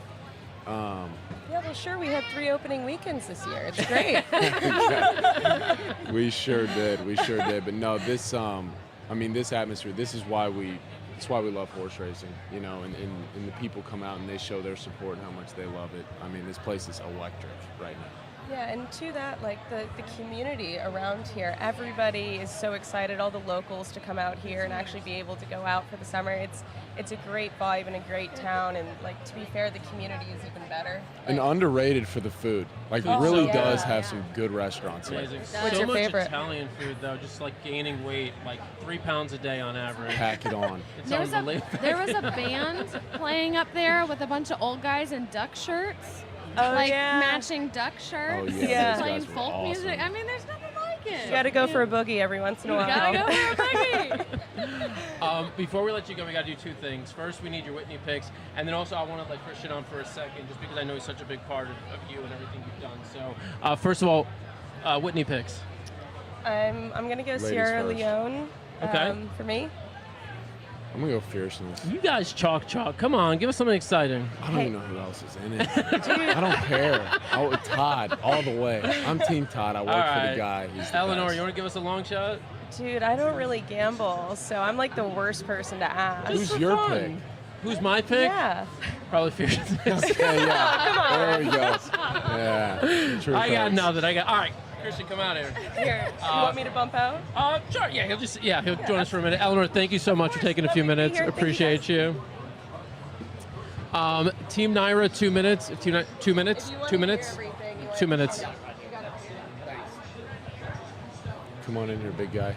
All right. Hello. The big question is, where did the fedora go? Yeah. It's back in Lexington. I left it in the closet this time. This is my first time to Saratoga, and I didn't know if it would be appropriate. So So you we went left with the it. trucker hat. Will it make it out next time? Yes, absolutely. Absolutely. I mean, you only finished, what, 3rd in the Oaks? Was it 3rd? I mean, Yeah. wearing that hat? I mean, how do you not wear that again? Well, we didn't win. The funny is that, but in that video, I love that line. You're like, you would have thought we won the way you guys are jumping up and down. It was great. It was great. It was That special. I love that video. Yeah, what does it mean to you to kind of see him and everything he's doing? It's hard to put words on that. Will and I go way back, and he struggled mightily for a long time. But to see where he's gotten to now, it's been an incredible journey, and I'm super proud of him. I'm super proud of his team, and it's awesome. Yeah, and you could watch, by the way. I wish we had enough time here to kind of tell you everything that happened at Stable Recovery, but we have a big series of videos, AmericasBestRacing.net, on our social media, on Stable Recovery social media. For anybody watching this, it may not be them. It may be somebody in their life who they want to connect with a program like Stable Recovery. How do they get in touch? What is the first step they take? Well, the first thing you got to do is pick up the phone. That's what we tell everybody. And sometimes that's the hardest thing to do is to ask for help. But as far as Stable Recovery is concerned, you can go to our website, StableRecovery.net. Okay. Yeah, go ahead, Alexa. No, please. No, I mean, I think there's something about taking care of an animal. Like, what do you have to say to that? Like, is that a big piece of it you see with guys who come in, like having to caretake for something else that keeps them? Well, it provides a purpose, and these folks need a purpose. We lose everything in addiction, absolutely everything. And so these folks get to wake up every single day, and those horses are waiting at the gate to be fed and watered and groomed, and they can feel good about that. We lose so much during our addiction that it takes something to get that back, and the horse is great for that. That's awesome. Bless the Broken, do we have an update? Where is she? How's she doing? What's next? She's in a paddock. He's in a paddock. In Lexington, Kentucky. Okay. She's doing good. Okay. She, no, after we came up here for the Acorn, she had a minor injury. Okay. And when I know everybody says minor injury, but she really did have a minor injury. And we took the opportunity to get some sun on her back. She'd had a long campaign. We'll see her before the end of the year or no? Yeah. Yeah? Yeah. I'm Okay. thinking there's now of course I'm on camera. I'm forgetting the name of the race, but there's a grade 1 on the day after Christmas in Santa Anita going a mile and 8. I'm going to run on the grass. Okay. Big explosion for everybody out there. Oh let's my God. go. Boom. The chat broke. Everything's broken. Yeah, everything. It just shattered. It just shattered? The way she won it Turfway on the synthetic, I want to try the grass with her. And there's a grade 1 in December going a mile and 8 to Santa Anita. These guys love going up to Turfway to shoot, so maybe we'll be up there for that with you. We'll take a shot. That sounds good. All right. Guys, thank you so much, Will Walden. Dude, you are in so many videos, but you deserve all the love and all the shine. He's the Christian best. counselor. Just the man. We love you, man. Thank you. Thank you, brother. Thanks, all right. guys. All right. All right. Applause. I mean, what a cool program. It is spectacular. It is spectacular. So we have, so that was obviously a little step away from the handicapping for a moment, but we are jumping right back into handicapping with one of our favorite people around our track. Too kind. At Saratoga, Matthew DeSantis. What's up, brother? Not much, just enjoying the day. I mean, this you can't draw this one up much better. I mean, this is as beautiful as it gets, and maybe need to get a couple more winners, but we've been doing all right so far. So you tell us, because we've been kind of up and down. We had some strong opinions. Yeah. I loved My Boy Prince. Okay. And of course he finished 4th, so that didn't work out. Right. Yeah. You like Think Big, who I think was like, meh, right? You finished literally like a nose away from your horse. No, I mean they both didn't. This is why we need head-to-head prop They bets, both right? didn't cash. Just my It horse was be yours. equally terrible. Yeah. Equally terrible. All right, get us off the schneid. Who are we betting in the test? All over Billy Mott. Listen, it's going to go father-son. That's and the it's one going to horse, go the right? one horse Ragtime. Listen, I think Beauty Reigns is a nice horse on the outside, too. Okay. And I think that horse likes to be on the outside of horses as well, so I think drew very well. But Ragtime just feels like a horse that's really on the come up, and I love the Mott progression. Maiden special weight allowance straight to a stakes race. Aggressive placement, switching off Lasix, sure. But listen, Junior had his choice between Beauty Reigns and Ragtime, chose to go to Ragtime. I'm a little skeptical of the Rusty Arnold horse just because that last figure was so big in that race. We had somebody on earlier who was like ready to put the mortgage on and everything. Listen, if that horse runs back to that victory ride, forget it. Everybody's running for second. But I think that horse has been running 84s, 85s, 86s, then pops a 101. Even if that horse regresses a little bit back to like a 93-ish, suddenly I think it becomes a much more different ballgame. All right, so Matt, you do this for a living. Yeah. The guy at the end, I put out a tweet. I said, who's brave enough to come on the set and handicap with us? The only guy to step up and do it. That was me. Yeah, introduce Happy to be yourself, here. fine man. My name's Kevin. I've been coming to Saratoga multiple times this summer, since I've been little. From New Jersey. First time at the Whitney weekend. Usually it's a Travers and opening day weekend, but happy to be here. All right. Happy to have you, Kevin. Yeah, it takes a lot to just say, you know what, I'm getting on the set with them and we're handicapping the day. Unfortunately, you did set me up with the one race I didn't have a great opinion in, but I did take a second look and I do have an opinion. Well, what is it? I think I may have heard Matt picking the same horse, but I think Beauty Reigns does have a chance to pop. Had a good number last time out. And I think if you can have a combination of Echo Sound regressing off that big effort and a pop by Beauty Reigns, I think she can get in there with a decent number. Obviously, Ragtime is a threat, can just be a monster horse. And I find that these sprinters, especially fillies that kind of ship into Saratoga, don't have a work over the dirt and are just coming in and running. So I think the Baffer at the 4 might not take to the ground, take to the dirt as well. Okay. I just remember Skelly last summer came in, really ran a stinker. Well, this guy knows this. He's dropping like a history, dropping data points here. So I kind of look for that. Hopefully a horse has a work over the dirt. I know Kilwin did. I expect her to run pretty well, but if we're talking value, I think Beauty Reigns could run a big one. Yeah. Beauty Reigns, the 8-horse, 8-1 right now. Just going to run through the odds quickly. Ragtime, who we talked about a moment ago, the 1-horse is 7-2. Kilwin, who we heard a lot of buzz about, just kind of walking around the backyard earlier. Yeah. The 2-horse, 7-1, so not taking any crazy money here. Yeah. Look Forward, taking a little bit of action. I'm interested in you that like that horse one, on right? the cutback. I think that horse is really interesting. Yeah. 8-1 morning line, 5-1 now. Yeah, well, okay, so this horse has been improving a ton and just ran in the Acorn, which has turned out to be a key race. Yeah.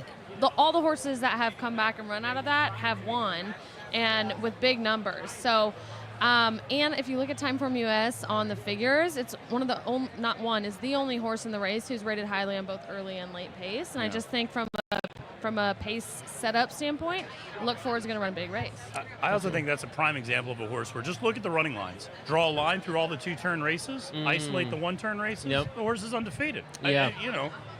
Sometimes it's just that simple, and they've tried to make this horse stretch this one out going a little longer.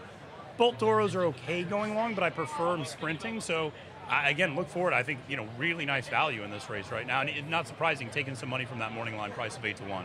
Yeah, I see you nodding along. You agree? Yeah, I mean, she did run well Derby Day in the mud, ran well in the Acorn in the mud. I kind of thought, and just based off reading on Twitter, everyone seemed to be picking her today, so I figured. Apparently they're betting. They're actually betting. Hopefully fast track, and she just doesn't have it today, but. That's where I had her a couple of. You just take a stand. You got to take a stand somewhere, right? They're all nice horses. Yeah, they are. The 4 Cash Call, who you touched on, that you said you were fading, I think, right? The Baffert horse, 7-2. Me and Molly McGee, who I thought was sort of an interesting horse. I thought could maybe get to the front. I thought maybe he's gonna get to the front. Yeah, I thought Frankie would just kind of send this horse and maybe you hang on for a piece. 13-1 on Me and Molly. That's good value because I mean there's not speed in here, so I think. Me and Molly McGee can definitely wire it and steal it. But here's the thing. It's New York. So when it looks like there's no pace, pace breaks out. Yeah, and when it looks like there's a ton of pace, we go 25 to the quarter. Listen, they kill me up here. And they're, with these, these are young horses. I mean, you haven't seen every dimension yet. One of them might get set today and might want to be in the front. So. It's true, and some of them who are on the cutback, you never know what's it going to look like when they start cutting back shorter. And you can get to the lead when you're going 2 turns, but now you're going to 1 turn. And so there's always a little bit of variability there. Yeah, the 6 Echo Sound is your favorite at 2-1. The 7 Artisma, 37-1. The 8 Beauty Reigns, 8-1. So that's your field for the test. Nice field. 3 minutes to post. We again cannot show you the races, but we will be reacting to them in real time. Matthew, what's going on at Naira Bets? What should people know if they don't have a Naira Bets account for any strange reason? What should they know? Well, they should know that if you go to Naira Bets right now, you can use the promo code SPA200. You get up to a $200 deposit match bonus. Which is always good. If you're already signed up on Naira Bets, we got a bunch of great promos. Today you can still opt in and play the Travers Bankroll Builder. Bet $50 to win on a horse in the Whitney. You get $20 back, win or lose. So it's a nice way. We have that promo every week leading up to the Travers, so it's a way of just building that bankroll. Doesn't even have to get third. Doesn't even have to get third. Win or lose, you get $20 back. So listen, it might be the first $20 anybody wins on Sierra Leone at Saratoga, because that's a horse just 0 for 3, 0 for the century. We did have the same guy who's putting his life on Echo Sound is also on Sierra Leone. So I'm sorry, we should probably get some sort of urgent call, or we should get some contact information for that guy. Kevin, I won't even ask you because I know you're a Jersey resident. You're not. You can't even have a Naira Bets account. So I was gonna say, me and Matt have met before in his Twitter DMs. Really? Me tweeting at him multiple times saying, when are we gonna get Naira Bets in New Jersey? Because the TVG offshoot for NJ Bets is not a great experience. Yeah. But we're getting there. I believe Matt told me by Kentucky Derby 2025. Yeah, that was so there's always some complications. 2035. That was a typo. Slight I am typo. itching to cash in on the $200 deposit bonus, but one day I will. One day, no. We hope to be in New Jersey soon. So, all right, well, I'm a Jersey resident, too, so that would also impact me. I would like that. And I drive through New Jersey, and it impacts me. When I can't bet on people my throwing things at you as you drive through Jersey. All right. We have not talked about the Whitney. We've got a minute to the test. Yeah. Let's talk about the Whitney. Get serious. Is there money to be made betting the Whitney? I think it's a challenge. I'll be interested to see what price White Abarrio is and whether or not a lot of money goes to Sierra Leone and Fierceness, and maybe some White Abarrio floats up a little bit, 5-1, 6-1. That might be interesting. Otherwise, I think the only horse I can make a case for is Highland Falls. Okay. Who is 8-1 on the morning line. Run by a little mom and pop organization known as Godolphin. Yeah. And so they don't make a lot of mistakes. Yeah. And the fact that they're pointing this horse to the Grade 1 Whitney Right. off of one allowance race at Aqueduct tells me they think they're sitting on something. Horse is going to be in the mix. You know the It's horse is gotta going to be in the mix. And you know the horse can run well over the track, Yeah. to your point. Yeah. Won last year's Jockey Club Gold Cup, and I think is a horse that really could sit the right trip, could sit kind of the Goldilocks trip, not too close to the pace. He's not going to leave himself too much to do coming for home. So I think Highland Falls at 8-1 maybe is an interesting play. But again, I'll be interested to see how the public starts betting it, because White Abarrio maybe gets lost on the board a little bit because everybody talks about the big two. Okay. Kevin? I mean, I've always loved Post Time. He always runs a race that gets you excited in the stretch that he's going to get there. And I mean, in terms of a value play, I just feel like setting up a rabbit for Sierra Leone. He's been making a move a lot earlier now. He was kind of made his move going into the turn in the Stephen Foster, going into the turn in the Classic. And I just think there's a shot he may move too early now. And Post Time hopefully gets a clean run. Doesn't happen often for him, but if he can get a clean run coming way outside, I think he could run down the middle of the track and hopefully either get a piece of it or hopefully finally win one of these graded stakes. You'll get paid. You'll get paid. You should get a nice fat price. I mean, I would think, especially with the way, I mean, we haven't seen too many closing from like that far off the pace. I mean, I guess I haven't watched like that closely, but I mean, going up the past few days and today, there've been a few horses from slightly off the pace, but you got to be good. You got to be right. Yeah, and you got to be. So I track. It's actually one of the things I do for Naira Bets is I track kind of the winning trip for for all the races. There have been 25 coming into this week. There were 25 two-turn dirt races since we started racing during the 4th of July Racing Festival weekend. Okay. Only 2 horses, 8%, have closed from more than 3 lengths back at the half-mile mark. And it is not. You can make up ground. Right. To your point, you got to make an earlier move potentially. Right. And does that mitigate then what Sierra Leone does best? Yeah. If you make that early move, and the other fear is if you make that early move, you get cut off, like we saw Luther get cut off yesterday in that stakes race, or you have to go really wide. Yeah. And that's the other thing with Sierra Leone. He always finds a way to do the overland route and is taking up a lot more ground than everybody else. So that's why I'm always a little hesitant to back Sierra Leone at a short price, because it's just so trip dependent. And until he wins on this track, I know people can say, oh, it's not the track, it's not the track. Until he wins here, he doesn't close with the same gusto here that he's closed at Churchill Downs and at Del Mar. So, we'll see. Matt, you got places to be. Do you have time to watch this race with us, or you want to get out of here? No, I can absolutely we'll watch the test. This race together. Shona, you're up next after this. Hang tight. We got Shona coming up next. That 8% is a pretty damning stat for It closers. is. It is. I mean, it also speaks to just the natural running style. There aren't a lot of great deep closing horses, that go long on the dirt, but it is a stat. And what's funny is there's also been 25 runnings of the Whitney, obviously since 2000. Only 2 horses, Honor Code and Bulls Bay, have closed from more than 3.5 lengths back at the half-mile mark.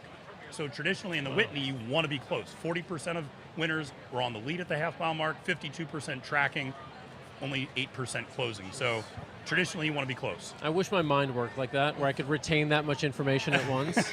I can't. I can tell Kevin can, because he came with stats. He was firing off. I was reading right back there. I can't get too much credit, but Kevin, what do you do in life? So I'm a physician assistant. I work in pediatric orthopedics, and that's my day job, and this is my weekend hobby. Love it. How'd you get into this? Just coming. My family's been coming up to Chestertown, which is about probably 2 hours north of here. We would come twice a year, once in the summer, once in the winter, since I was 5, and ever since then we've been coming. But watched Victory Gallop up here. Oh wow! Really? Yeah, watched. You look like a young man. You were alive for Victory Gallop? Yeah, so I'm 92, so that was 1996, right? It was my first love was Victory Gallop. That's cool. That's awesome. That's really awesome. That's awesome. All right, we're gonna have to describe what's happening. Have you ever done a race call before? Do you want to do the race call? No, I do not. I can't. It just ends up with me yelling, and then get What flustered. about you? Do you like calling them? I can call numbers. That's what I can call usually. Do you But, have like a list of horses that we See, could pull up this here? is what I do. This is what I do. I open this up, I play it, and then I kind of zoom in, and I have both. Okay. You know, you can I get can- the I can give it a names shot. and the I video. can give it a Okay, shot. okay, cool. I put my last money because I've been winning so much today on Look Forward. Have you been winning so much? No, that's why it's my last money, Dan. I don't know. You're usually winning, especially when we're live. I usually am winning live, but it's about to turn around with this 5-1. Let's go. All right, I should bet something. Definitely. I should bet something. Well, let's see. Okay, Look Forward, Ragtime, and Beauty Reigns, right? Beauty Reigns. I like Beauty Reigns. Why don't you box the picks? Beauty Reigns is a good price. Box the 1, 3, and 8, and then exacta. Wait, I what are like the odds? 5. I Oh. told you I like the Oh, well, box the 1, 3, 5, 8. You All got right. odds. 4-1, 5-1. I'm trying to deposit now. 17. Hold No, on. they're in the gate, Dan. Hurry, Hold hurry. on, hold on. No, it's fine. I can get this in. Hold on. Go. What am I boxing? 1, 3, 5, 8 in a try or exacta? Try? Probably try. They're about to go. Hold on. Yeah, we'll tell the horses to wait. Hold on, horses. Hold on. They're off. Bet accepted. No, wait. I didn't get the 8 in. It didn't punch the 8. I only got 1, 3, 5 in the try. Oh, well. All right. Try. There's They're many off. ways you All could right, look at that's that. It's a good omen or a very bad one. All right, Matt, do it. They are off to a pretty even start. Not surprisingly, you see some early speed from me and Molly McGee, as Wire. well as Cash Call. Artisma up there on the lead as well. Echo Sound is a tightly bunched group up on the front end. Look Forward is also part of that. Behind them, you have Beauty Reigns and Ragtime a little further back and a long way back to Kilwin as well.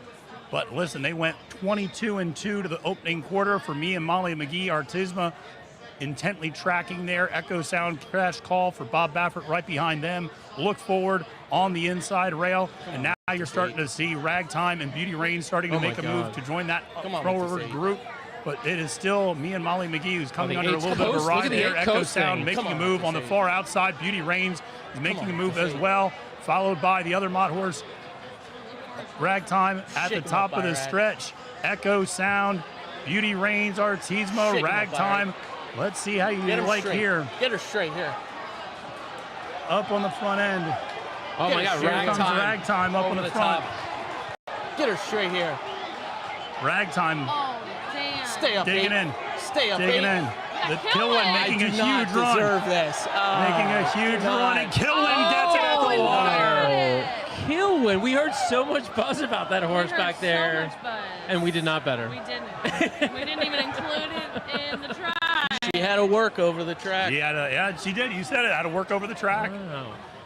Wow. Matthew Durkin DeSantis. That was an awesome call. Really, really nice. I don't know about that. Yeah, And you so- quit the end of it. You start your betting interest started. No, I was like, what's going on? Ragtime's got this. Yeah. For the Yeah. first 3/4 of the race, that was up I there. just with- also I started squinting. I couldn't see colors. It was not good.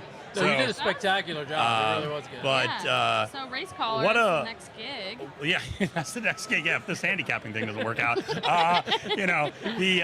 but no, what an effort from Kilwin. But an example of they really needed some pace to run into. Ragtime and Kilwin both coming from much further back They sure during got those it. opening fractions. 22. And Kilwin was, that horse was a mile back at one point. Did the 8th finish third? Your 8th finished Yeah, third. shame. And she Nice ran race. huge. Yeah, Massive race. Didn't get rewarded for it. Made that move on the outside was Yeah. right there. But yeah, Ragtime. 10-1. That was a good Yeah, call. Look That's a Forward good call. finished third. Yeah. Yeah. So we had. What, did We we were get anything around from it. 3 of the 4? Somehow. Yeah, No? 3 of the 4. We were in the We got a ballpark. consolation It's not payout? the winner, No? but 3 of the other 3. All right. Well, that was fun. Remind people of your Whitney picks before you go. Yeah, Whitney picks fierceness. The Fierceness? real fierceness, to quote Pete Aiello. He's going to be showing up today. Listen, he won the post draw. He's on the outside. Chad can enter as many rabbits as he wants. If they all draw to the inside, doesn't really matter. Because I just think fierceness and Johnny V can rate off that pace. They're going to let Mama's Gold and and Country thinking they can go at it, Yep. have fun. Yep. Johnny's going to stay on the outside with that horse. I think at 1 1/8, fierceness gets the win. And I think it's going to be just like last year, where you want Sierra Leone in the Breeders' Cup Classic. Okay. Kevin, remind people who you like. I'm going to stick with Post Time. Okay. I think Post Time can get a pace to run into, hopefully gets a clean run, hopefully get some money. All right. Well, if that happens, you're going to go home. You're going to clip this. You're going to send it to Fox Sports, and you're going to be working with them next week. You just, slide in my DMs one more time. Yeah, that'll be good. All right, Kevin, Matthew, thank you both for joining us for a couple minutes. We appreciate you. We're going to do a little set swap here. We got 2 more guests that are going to come in. Shona, come in. You could get Amelia, too. Tap Amelia on the shoulder. She can come. Yeah, that's Amelia. You can come in as well. You both come in together. And we have a video, don't we? We do have a video. Do you want to set it up? What are we tossing to? Yeah, so Shona here is with the Horse Racing Women's Association, and I think we have a video for it. We have a video taking a look at some of the work they do and that they've done. And so this video is from about a year ago. Let's take a look. Hi, my name is Stephanie Horonis, and I am the chair of the Horse Racing Women's Summit. I can't say enough about this all-volunteer committee. There's a number of women that dedicate so much time to bring women together, to empower them to be trailblazers within the sport. My name is Paola Castro, and I'm a student at Texas Tech University, aspiring to be an equine veterinarian. Even last year, coming here and knowing that I was one of the youngest people coming here, I was very intimidated. The people and the women here have been totally empowering every step of the way. Hi, my name is Chanel Minifield, and I'm a professional show jumper, and I'm here to just have a good time. I'm excited to hear all the amazing keynote speakers this year and just learn a little bit more about the women in horse racing. Hi, I'm Vicky Leonard. I'm from New Zealand, live in Sydney, Australia, and I'm here at the Women's Summit to speak on a panel actually about racing and racing marketing. So I'm really excited about it. And I think it's an amazing initiative and a great way to showcase all the tremendous things that women are doing in racing. So I can't wait to have it all unfold tomorrow. All right. Yeah, go that ahead, was a Alexa. little piece from the Women's Summit last year, which was our 3rd Women's Summit. Yeah. And now it's the conference happening in Lexington. But tell us about it, Shona. So excited. This is our first time having the conference in Lexington. So we've had 3 amazing years in California. It's been amazing. But we felt like it was time to take the show on the road.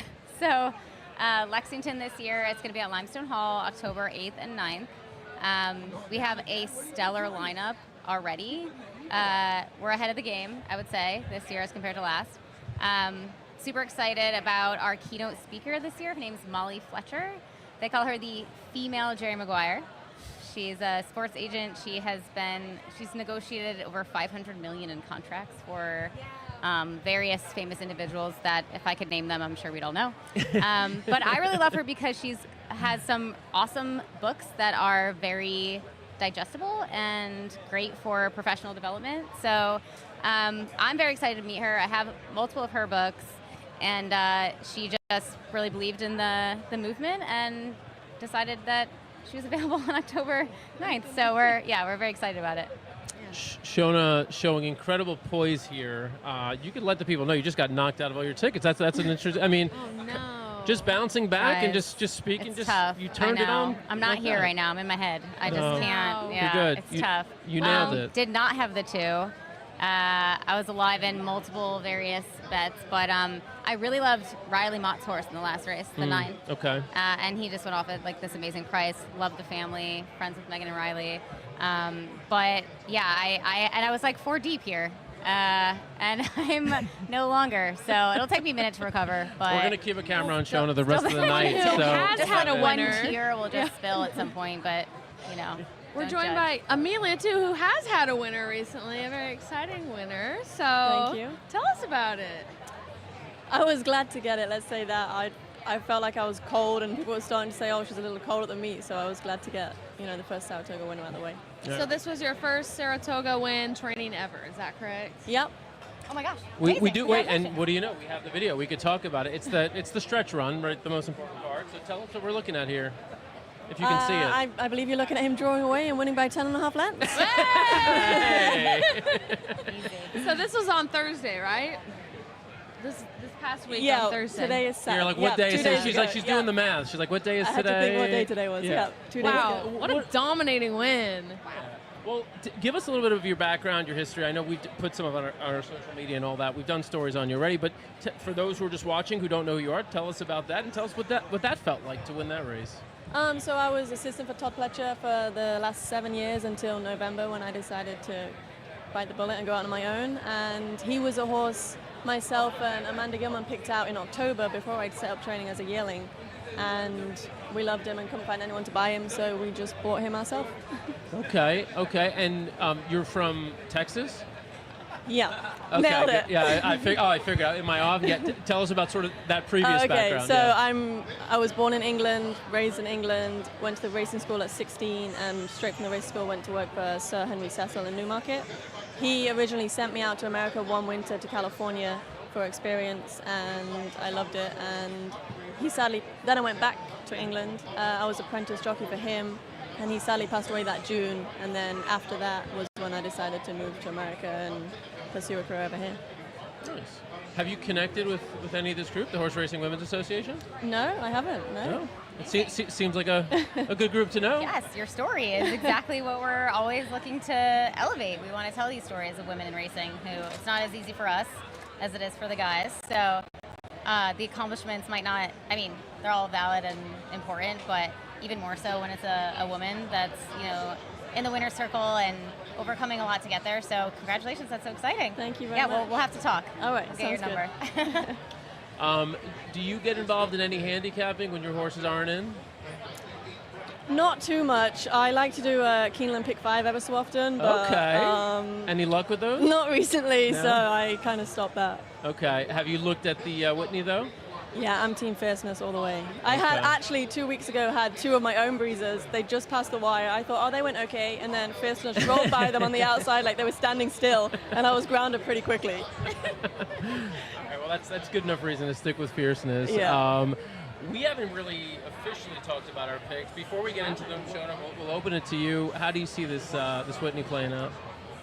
It's so hard because I'm a rotundo, so I'm bred to look for some value in these races. But sometimes I feel like we just get too cute. We're all trying to look for an angle. And you're not going to give us when Fierceness. you're looking for an angle, you're going to find one. Yeah. What have you found? I have not. I tried really hard. I did have Fierceness on top because I just I can't see. Unless it's just not his day, which that happens for horses, but I just think he's the best of the best here. Sierra Leone, we know he likes to run second. He likes to hang at the end there and sometimes has trouble getting up. But I do think that I put 9 and 5 in a lot of my multi-race wagers because you don't want to be kicking yourself when Sierra Leone wins. You know what I mean? And I left him out too many times in the past because of his habits. So I've learned my lesson. White Barrio can throw a snake at you. He's a little scary sometimes. I think, and I'm a Skippy Longstocking fan, and when passion's part of the play, that's never necessarily a good thing. But then again, if you don't bet on the day when your horse wins, on your passion horse, yeah, it's the worst feeling in the world. So I've got a lot going on here, but if I'm giving out, to the general public, I do think it's Fierceness's day here, and it's setting up nicely for him. All right. The bottom line is this is a pretty difficult race to bet because we have a bunch of really competitive chalk. Well, we have other prizes, but should we go through it? Do you want to run through the field? Sure. So Mind Frame Scratched. We've got Skippy Longstocking, the number 2 at 20-1, double the morning line. We've got number 3 Highland Falls at 21-1. Got about it. How are we at? 21 minutes to post. Okay, so take these numbers with a bit of grain of salt. They'll shift a little over time. But number 4, Mama's Gold, 37-1. Sierra Leone, 9-5. Disarm, 49-1. Dan on Disarm. Morning line, 15-1. Number 7, White Barrio at 4-1. Number 8, Contrary Thinking, 60-1. Fierceness, the favorite, even money, and Post Time, the number 10 at 18-1. So that's the field. For the Whitney. Now, I like White Barrio in here. I had put Sierra Leone over White Barrio.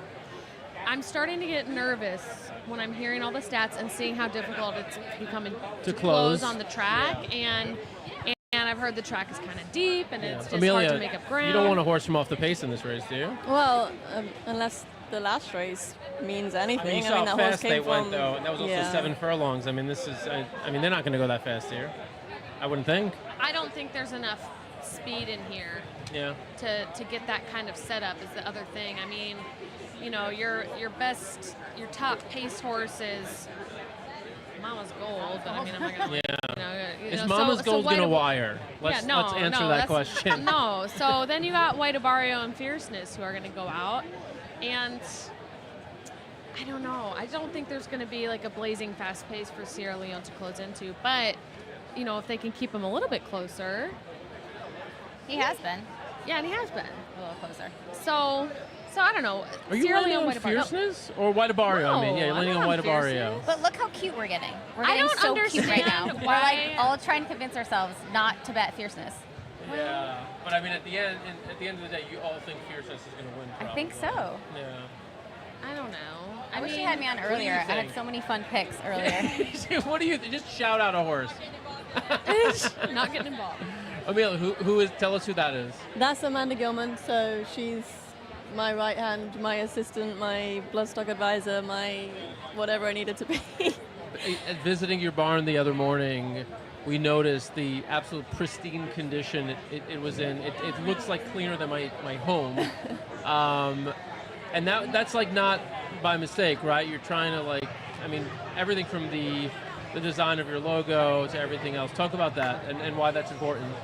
I mean, I think that came from the two people I learned from, Henry Cecil and Todd Fletcher. They're both very clean, very presentable people. Your barn should be as clean as your house, and you know, if you're advertising yourself to people, you want, you know, it to look presentable and smart and everything in order and in place. Yeah. What's your? I saw the interview with you the other day. You said obviously I want to make it to the Kentucky Derby, but just short term, near term, you know, long term goals. What do they look like for you? I think I have some nice 2-year-olds, unless Fierceness breezes by them on the outside. So I think that get some of my 2-year-olds that I like to, you know, the races and winning, and I would love to get a 2-year-old to the Breeders' Cup juvenile races if I can this fall. You think you've got one in there? I or think two? I've got one. In there. Now's the time. I don't want to jinx it. So. Can you give us a first letter? F. Okay. Yes. All right, we guys. gotta look this Take up. note. Take note. She's not even saying the name, so you know this could potentially be a freakish horse. Fierceness number 2. Yeah. Fierceness. The Yeah, second. little do you know, Napoleon's taking Fierceness from Todd, and yeah, I wish. All right. So, you know, that's really good insight, and we, like I said, I'm just blown away. But if you haven't seen what I'm describing here with the cleanliness of the barn and how everything's just so perfect, check out our social media channels. I don't know if did that video go up already? Have you seen it yet? You're like, I didn't have time to look at social media. I don't even know what you're talking about. No, I do. I don't think I've seen it yet. Okay. What happened to the stall monkeying challenge we were going to do this There was week? supposed to be, was that you? Were you coordinating No, that? but you can come and clean some stalls if you want. Yeah. Rachel had this great idea, like we should put Dan in a situation where he's cleaning stalls. I'm like, what do you, like, no. Yeah. I think it's a great idea. So did she. And we haven't done it. So we were actually, I think, we were looking for a good barn to do it. So we might have Well, it to. won't be hers because it's already clean. Yeah, I guess, yes, exactly. I mean, come at 4:30 in the morning. There's a lot of stuff you can clean. All right, so your White Abario kind of cooling on Sierra Leone a little bit. I think so. The odds here are the odds. One is Skippy Longstock at 20 to to 1. I like is absurd. better now. I mean, the horse easily, on an average day, could finish third in this race. Yeah. So there's No that. respect. Highland Falls is the other horse back there that I heard everyone talking about. It was Kilwin and Highland Falls were the two horses I heard people talking about. Highland Falls, the 3-horse right now, is 20 to 1. So that's interesting. And then Post Time is another sort of a hype horse. Very honest horse has never finished out of the money, in 13 races? Yeah. I like Post Time a And little that's bit, who but like our- you say, he comes from off the pace, and I don't It know. might be tough to win, but I mean, that horse could certainly hit the board. So at 18 to 1, a little place show money, a little action there. I've seen him out there. He's a happy horse. Happy horses can win races, so he's out there walking on his hind legs and loving life. Are you have you connected with Brittany much? Are you friends with her? Do you know her? Obviously, as we talked about, women in racing in the training game are a small cohort, right? So I just wonder if you guys have any connection. A little bit. We've spoken a little bit. Obviously, we've seen each other traveling around the last however many years. Yeah. So yeah, but obviously she's in Maryland, so I don't see her too much. But occasionally. She's done. Have you followed like her journey? I mean, obviously she's done incredibly well. She's training some big-time horses, including post-time. Yeah, she has. She's doing very well. Obviously, she was, when I set up training, she was someone I looked up to and aspired, I still do, aspire to, you know, have that level of horses and number of horses. And yeah. Does she have a lot? I'm pretty sure she has I don't know, I would say around 100. Yeah, it's probably 100. 100 Yeah? is what I would guess. How many horses do you have in training? 36. That's a lot. Good number 2, yeah. Yeah. That's a big barn. Rock Yeah. on, girl. Thank you. Oh, yeah. All right, so we're 13 minutes to post here. You know what I don't understand, man? What are we betting? Yeah, we should just bet. Yeah, let's just do it start making now. some I don't want bets. you to get shut out again, you know? Yeah. Are you doing it on your phone? Or? Yeah, I'm gonna, yeah. Egg Shen 6 is asking anyone having a drink. I wish I was having My a drink drink. is... The drinks it's are done, out. unfortunately. Drinks are out. Yeah. Anyone wants to Wanna buy run us drinks? a drink and bring a drink to You wanna us? get- She said, no. We usually we tip really well. It's just like we just not just not feeling that. Okay, so I've heard so much hate on Sierra Leone, and I don't understand it. Yeah. Never off the board in 11 starts, like over $6 million in earnings. I mean, I understand that he gets... I think because he's like burned so many people running second that they're just like, that Just, horse. just you know? tired of but him I right mean, now. Come on. Yeah. I hear so much like, oh, Sierra Leone. I'm like, what are you talking about? Yeah. No, I mean the horse is way more honest than you think, just based on Yeah. the chatter around him. So, all right. Well, we got to start formulating some tickets. Okay. Super box? Super box. A super box. Just trying to hit I an can't hit a exacta. super in this Trying to hit a race. super. Well, everyone, you keep talking about, we talk about Skippy at the price. We Yeah. talk about Highland Falls. And we talk about Sierra Leone and Fierceness. But you have to go, you know, you have to like... I don't think you can box it in this race. I think there's too much chalk. I think we got to put a couple on top and then maybe Christmas tree it. But if you think that, if I'm making it too key super box? you could key it. Pricey. So who are Sad. we keying in the superfecta? Well, I mean, the consensus is Fierceness. All right, talk to us, but- chat. We do have a couple of comments in Spanish. This is Sierra Leone, Fierceness post time. You understand Spanish, so what does that say? Like right now, it hasn't started. It hasn't started yet. Okay, and this? Who won the classic? Oh, I guess they're talking about the Whitney? I don't know. Yeah, so maybe it's coming up. Which one? How about this? ¿Dónde la puedo ver? Where can we watch it? They want to know. You can watch it on... Okay, ya podemos ver. Yeah, there you go. Do it. No sé cuántas personas están viendo que solo habla español, pero puede ver. No podemos mostrarles la carrera. Entonces tienes que verlo en donde que apuestas. So I don't know, wherever you bet. Yeah, you can watch it on your ADW, or you could. I think it's on. It's going to be on Fox. Sports, or- Puede verlo en Fox también. So there's that. All right, let's continue putting this bet together. Chat, tell us who you're betting. All right, we got This another guy says fierceness. Fierceness all the so way. we got a key fierceness. We got great, Fierceness. and then you just have to like bet big. What's that? Okay, like, Shona's connect to putting $2,000 on Fierceness to win. That's No, what I'm we're hearing right now. No, I'm doing the superfecta key box. Okay, here now the picks are coming in. Okay, Picks superfecta 7 key. and 9, White Barrio and Fierceness. Yes.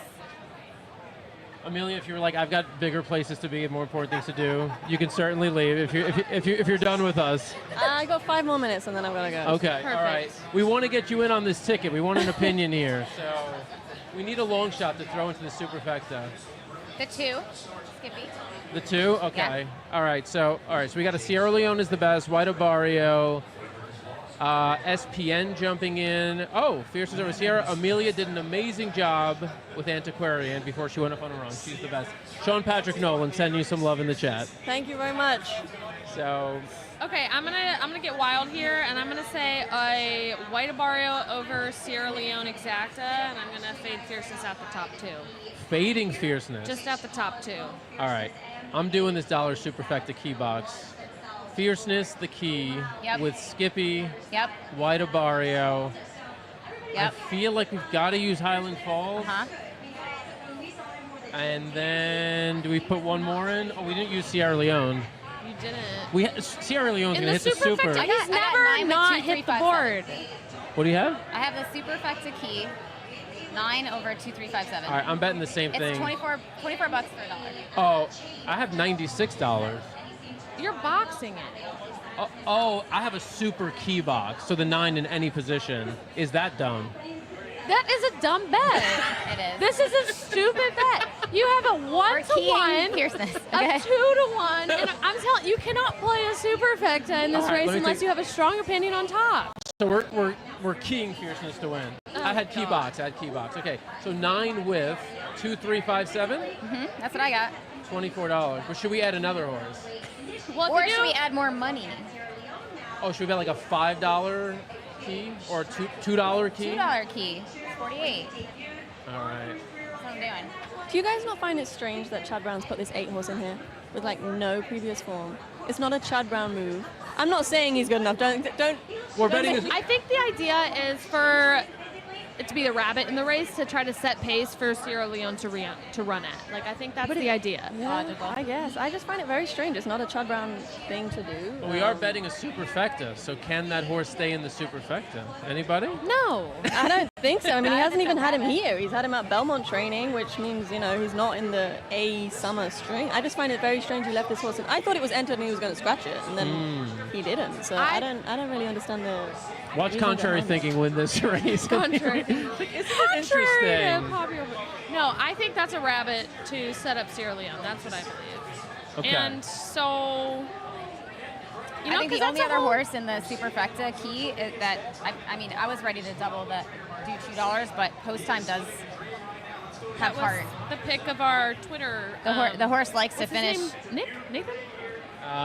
Topher? Wait, who? No. Oh, they got Kevin. Kevin. Oh, Yeah. wow. I was not remotely close, but I mean, Kevin's pick was has Post-time. this horse ever run off the board? Post time? 18, No. 18 starts and 18 No, times. Yeah, post time has never been off the board. So why are we not putting that? I mean, Just because we're saying it's hard to close, but I guess this is hard. it's impossible. This is a What are we really doing? difficult race to bet All right, because you chat. just have. What are we even doing? Talk to us. All right, we got more picks coming in the chat. A lot of picks. That's gonna help. Good. Yes, give us your thoughts. White Barrio, Skippy, post time. What does this say, Alexa? Un saludo para la casa. Aw, thank you. Oh I guess that was a good comment. yeah, saying, Hi. Hi, thanks. Yeah, Yeah. hi. Okay. Hi. 5, 7, 10, 2. So that's Sierra, Avario, post time, and It's everyone but Highland Falls. Skippy. And no fierceness. Okay, Oh. I'm saying it. Let's just not play fierceness. Entirely? Well, in the top 2. All right, so let's just not do a key. Let's just bet a super. Let's do a Christmas tree. All right, a super. First spot. White Barrio. And You pick one. what do you think? I think Sierra Leone, but everyone else would All say right, fierceness. let's put so. Sierra Leone. Let's put Sierra Leone. All right, Fierceness so is we're gonna now win this. removing fierceness from the top spot. So Sierra Leone, White Barrio, first spot. Second spot. Sierra Leone, White Barrio, fierceness, and Skippy, Highland, post time. one of the long shots. What's your favorite long shot? You like Skippy. Amelia likes Skippy. We like Skippy. Yeah. Okay, Skippy. All right, Skippy. Third spot. Skippy, White Barrio, fierceness, Sierra, Leone, and post time. and post time. And then repeat that in fourth. Okay, so for those watching who want to get in on this wild ticket, Do we not want to put Highland Falls? I don't know. Do what you want. Yeah, okay, let's put so we have Highland Falls. 5 or 7 in first, over 2, 5, 7, 9, over 2, 5, 7, 9, 10, over 2, 3, 5, 7, 9, 10. It is a $54 ticket. Do we like this? Yeah, send it. Let's get weird. Okay. Here we go. Let me deposit a few more dollars. Amelia, you're going to be at the sale? I am, yeah. I was over there today looking at a lot of expensive horses. I'd say I'm more going to be buying out the New York Red Sale next week, but you never know. You might pick one up Monday, Tuesday, maybe one, maybe two. Maybe. There's a couple of fillies that I like over there, so if I can convince some of my owners, maybe. There you go. Sales are fun. We're going to be broadcasting the sale both days. So if you love horse racing, you watch these shows for the big races, and you're curious about the sale environment, tune in on Monday night at 6, right? 6 Starting at o'clock, 6 p.m. yep. both nights, Monday and Tuesday. And this is like the premier sale of the whole year Flightline babies are going to be selling, so that's a big part of the plot this week. And it's just... And life is good, babies. And life is good, babies. Yeah, and life is good, especially... What do you know about life is good? Not a lot. Yeah. So it's going to be fun. We'll have the rover cam. Did she leave us on the rover cam? Oh, Rachel's done. Yeah, she She's done. should have stopped after the first one. That first live hit was probably the Unhinged. greatest live hit we've ever had in the history of our I shows. can't believe some of the things that were said, and it was amazing. Yeah. We started off with exactly. All right, couple more predictions from the chat. White Barrio, Highland Falls, Exacted Box. I don't mind that actually. That's White Barrio, Highland Falls. Is that the box? Are you still putting bets in? Oh, yeah. Sorry, I'm not being rude. Just... All right, so we have now this person earlier gave us a really good pick, like 10-1, I forget which horse it was, is now coming in with their version of the Superfecta, which is 9 with 7. Okay. With 2, So 3, 5, 10. Fierceness over White Barrio, over Skippy, Highland Falls, Sierra Leone, and Post Time. I'm not going to lie, I I'm like that betting bet. Bet I'm that. betting Bet that. Yeah. Wait, what was it? I missed it. Triply. Okay, Fierceness in first over... Wait, this is a super? It's a super. This person's been on fire, whoever that is. Fierceness in first. Okay. Second place, White Barrio, 7. Okay. Over 2, 3, 5, 10. Let's go. And then repeat that for the... 2, 3, 5, 10, 2, 3, 5, 10. Yeah. Okay. Maybe I'll bet this is a try, too. I think it's a good try. I'll deposit a little bit more money. Triply. Okay. Let's go. Okay, and on that note, I think I'm going to... No, now that you've fully plunged yourself into irresponsible gambling, Yeah. I'm out. I know. This is Amelia, thank you for stopping by with us. Of course, We really thank you for having appreciate me. it. Thank you. All right, much, best of luck with Amelia. all your picks. I don't like that you left Fierceness out on top on your first ticket, but best of luck with that. Good luck grabbing one of those fillies this weekend at the sale. Thank you very We'll much. see you out there. All right, thanks for having me. All right. Shona, you're sticking with us? Oh my many minutes to gosh. post? Look, we have Tony de 2 minutes. Venezuela. 2 minutes? Hola, Tony. Yeah, What I'll do you stay. think? All right. I'll stay. It's too late to And go we've anywhere. got Too late to go anywhere. Anier, saludo. Anier, ¿de dónde eres? We have a lot of Latin viewers, Dan. We do. This is great. Post time across the board says Jawan Singh. All right, I'm holding now. I got to stop. She's got to reel it in.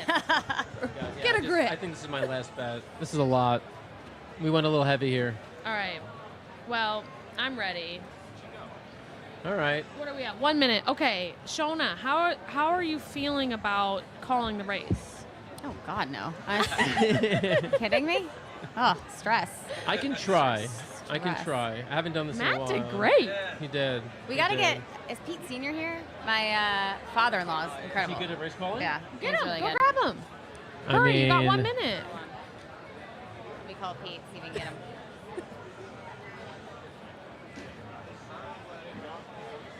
Tony says White Barrio. Ryan watching from Jamaica. Oh yeah, tell us where y'all are watching from. This is so international. I love it. Oh, sorry.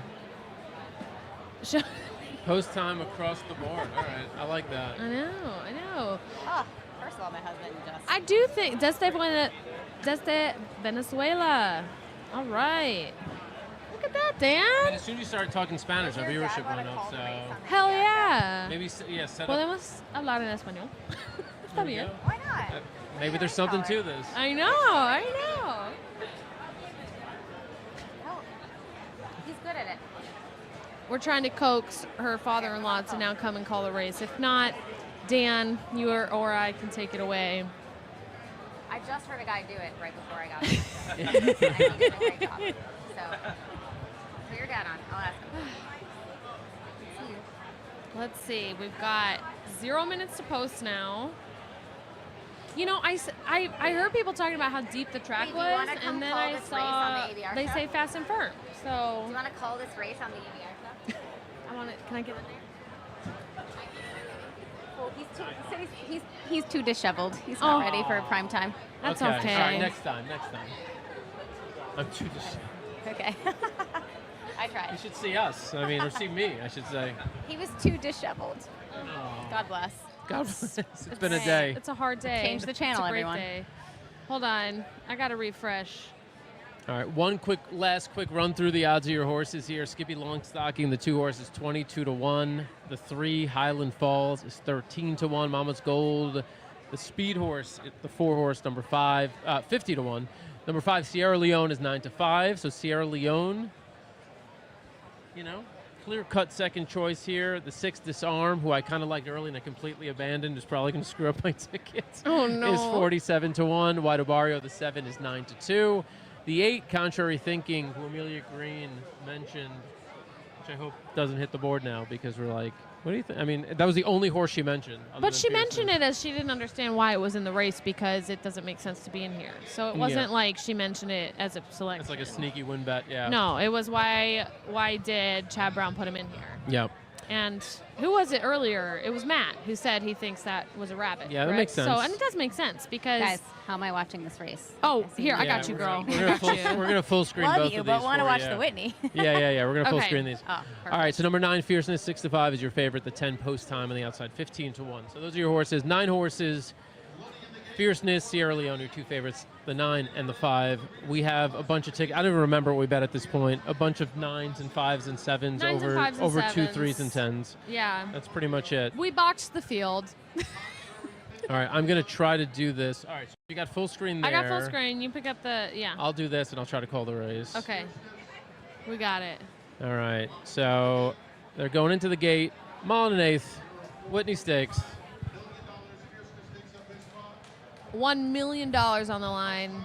That's some good luck, chunk everybody. Of change. Good luck, everybody. everybody. Good luck on your bets. Post time a little bit reluctant to get in that gate. That's Sierra Leone, right? Oh, that is Sierra Leone. This is the best part of horse racing. You don't know what's going to happen. Like, you think you know, but I love this moment because you're like, anything could happen. Yeah. Anything could happen. 2 minutes from now, we'll be we're like, going to look real obviously smart or real what dumb. happened. Yeah. Exactly. It's probably going to be Fierceness by 10, but anyway, here we go. All right, they're all in the gate now. We're on a slight delay. Okay, they're off. All right, they're off. Fierceness out to the lead. Mama's Gold pushing through now. Fierceness is going to be a clear-cut second. A little wide going into the turn, but not too bare. So you got Mama's Gold on the front end, Fierceness on the outside. Highland Falls, the 3 horse, moving up on the inside. Really nice spot. And some early pressure from the horse we talked about, the 8. Contrary Thinking. So Contrary Thinking and Mama's Gold are going to ensure an insanely fast pace on the front end. The quarter was all right. It's 23-4. The half mile is going to be fast because they're battling each other. They're pulling away from the field. In third is Fierceness. Behind him is White Obario and Highland Falls. The next set of horses, Post Time, was closer than I expected to the inside of Post Time. Skippy Longstocking, then Disarm, and Sierra Leone way back. This half mile, 47 flat. Okay. Quick. Yeah, I'd say pretty fast for a mile and 1/8. Contrary Thinking is backed off of Mama's Gold a little bit, so you got Mama's Gold in the lead, Contrary Thinking in second. But now the second flight of horses is making their move now, which I think is early. Early. Very early. All right. Skippy's Here making comes a move. Skippy Longstocking is going to hit the front. Let's see how long he stays there. Shona, fingers crossed. Now on the outside, the 9 horse, Fierceness. Fierceness hitting the front. Behind Fierceness, the next wave of runners making a move. Sierra Leone just made a move. Early. Yeah. Well, Sierra Leone steals on the outside. You got Fierceness on the front. You do have Skippy Longstocking still battling, and Highland Falls, who I think we want. We want Highland Falls. Now, Sierra Leone on the outside. We need Sierra Leone to get up. Fierceness. Oh no, Disarm is going to kill us. Disarm is going to kill us. Sierra Leone over Highland Falls, over Disarm. The horse who I said would kill us has killed us. Unbelievable. I'm disappointed in myself for letting people talk me off of Sierra Leone today as my top pick and putting White Obario. What? That was telling nuts. We came very close to hitting a very nice ticket, but we did not. Disarm. Disarm. I was talking about Disarm for 3 days this week. She made a comment earlier. She was like, "Disarm, Dan," and I'm like, I had no context, but I felt something there. But that's the thing. So here's the lesson. And then he didn't. When you're cold and you start questioning yourself, don't, because eventually you're going to be right. Yeah. And this was the race where, I mean, look, he didn't win, but at 46-1, this is going to pay. What even happened? I mean, Fierceness moved too early. That's what happened. I mean, Fierceness moved way too early. Well, no, he didn't move too early. He won. No, Fierceness moved too early. Fierceness. Yeah. Sierra Leone The Yeah, there was second a and lot third of wave early runners. movement in this race. Yeah, even Skippy ran a nice race, but he got sent way too early. Sierra Leone over. Wow. White Barrio really had no excuse because he kind of moved at just the right time and just didn't have as much kick as Highland Falls. You know, I hope people stop questioning Sierra Leone so much now. Yeah. Because this horse is incredible. Yeah. I mean, this is going to put him over $7 million in earnings and never worse than third. I wonder what the speed figure will come back because that was a quite the performance. What did it finish? 148. I'm alive in the late pick 3, so we're good there. That is solid. That's something. It's something. Sierra Leone is your winner of the Whitney, 9-5 over Highland Falls at 13-1, over Disarm at 46-1. Flavian Pratt, 4 wins today. Oh my God, on amazing. fire. Over White Barrio at 9-2. All right, so we had the right I gotta go idea mop with the up my super. family. I don't know All what's going right. on over there. Thank you. Wait, do you want to do one quick PSA on HRWA? Yes, 100%. So October 8th and 9th, Lexington, Limestone Hall. Go to horseracingwomen.com, and there are a ton of speakers. Our keynote speaker, our featured speaker, actually Lindsay Zarniak, who you guys know well. Yep. And the schedule's on the website. It's going to sell out. Like we've sold a ton of tickets already. We've never been this far ahead this And we time just of year. launched. Yeah. We just launched ticket sales. So if you're interested in going, please don't sleep on tickets. Like, now's the time. It's going to be a lot of fun. It's a great day. A couple of days, we have a welcome party. We have a ton of programming on Thursday. It's right in the mix with the Keeneland Fall Meet. And it's just a very empowering and magical day. I can't describe it. You have to be there to really understand it. But you come away with a very positive outlook on your life, on horse racing. And just the networking, like the opportunities. I mean, I think most people will agree in life it's about who you know. I mean, what you do, but also who you know, and especially in horse racing. So it's a really great opportunity if you're working hard, if you have dreams in racing, to come and get to know people and help them.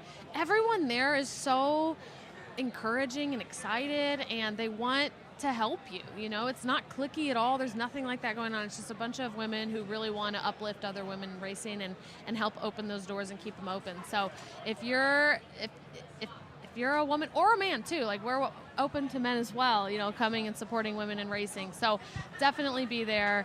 Sorry, Sean and I, we're both on the committee for the Women's Association, so we're both passionate about it. But it's going to be awesome, and it is going to sell out. Yeah, for sure. And yeah, guys should come. They need to be in the room. Yeah. I mean, it's 100% a conference that is for anyone in racing. It is not, the topics aren't female topics. No. They're just delivered by female speakers. Yeah. So I think it's a great educational experience for anyone. So guys, girls, everyone, join us October 8th and 9th, horseracingwomen.com. Get your tickets. Nice. Nicely done. All right, thanks, Nicely guys. done. All right, thank you, y'all. Shona. Appreciate you. Late pick 3, let's go. Late pick 3. Get Let's after let's get it in. All right. So here we go. Sierra Leone won the Whitney. Greg, should we wrap? You said we shouldn't wrap, or now we can wrap. Okay. I just want to read these payouts because I want to just disgustingly realize like what we missed out on. All right. So your payouts. If you hit the Whitney, if you bet Sierra Leone and Highland Falls and exacta $2, exacta paid $55. Woo. The trifecta for $1 paid $256. Oh, that's not as good as I was. I'm And not a 6. And your superfecta for $1 paid $1,339. For $1? For $1. You wanted more. I mean, we didn't hit it anyway. I wanted more. You wanted more. I wanted Nobody more hit than the anything. $0 I got for the lost bets. Good Lord. All right. Well, this has Dan- been a lot of fun. We've covered a lot. Now there's 2. Now there's 2. That's it. Everyone left us. Yeah. Everyone left us. All right. Well, we are going to be live at the sale. Remind people again one more time about that. Yeah, so tune in Monday and Tuesday night at 6 o'clock Eastern, 5:45 Eastern, I'm being told, 6 o'clock Eastern on the 4th and 5th. This Monday and Tuesday, tune in. We'll be all over social media promoting it ahead of time, so just head over to X or Instagram, anything. You can click the link and just join right in like you did today. We're going to be showing, I think we're by the back walking ring, right? We're close to where the walking ring the outside ring leads into the inside ring. Cool. So We're we'll be like, basically you'll right see as all you're the walking horses into the go walking in right ring. before they're sold. It's going to be really cool. And the sales are such a awesome, unique energy and a whole different side of horse racing than the actual races. So definitely make sure to tune in. Yeah, Dan, that's all I got. It's been a good Whitney. Yeah, it's been a fun show. Great job by you. Great job by all of our guests and contributors. We really appreciate everyone coming on with us. We hope you enjoyed. Greg and JD, our video guys, and Alex in the back, making it all happen. Yes, while running around and also grabbing other stuff. There's an incredible video that you'll see, if you haven't seen it yet, on our social media channels of Ewing winning today. Big 2-year-old star in the making with Griffin Johnson, again, part of that ownership team. So all of that's really exciting. All right, well, I think that's about it. Thank you to our entire team. Thank you to you for watching. We will see you next time. It's America's original sport, and no one covers it better than America'sBestRacing.net. From the sport to the lifestyle, the best races, horses, and destination venues, cocktails, gambling, fashion, and more. America'sBestRacing.net is a sport for you.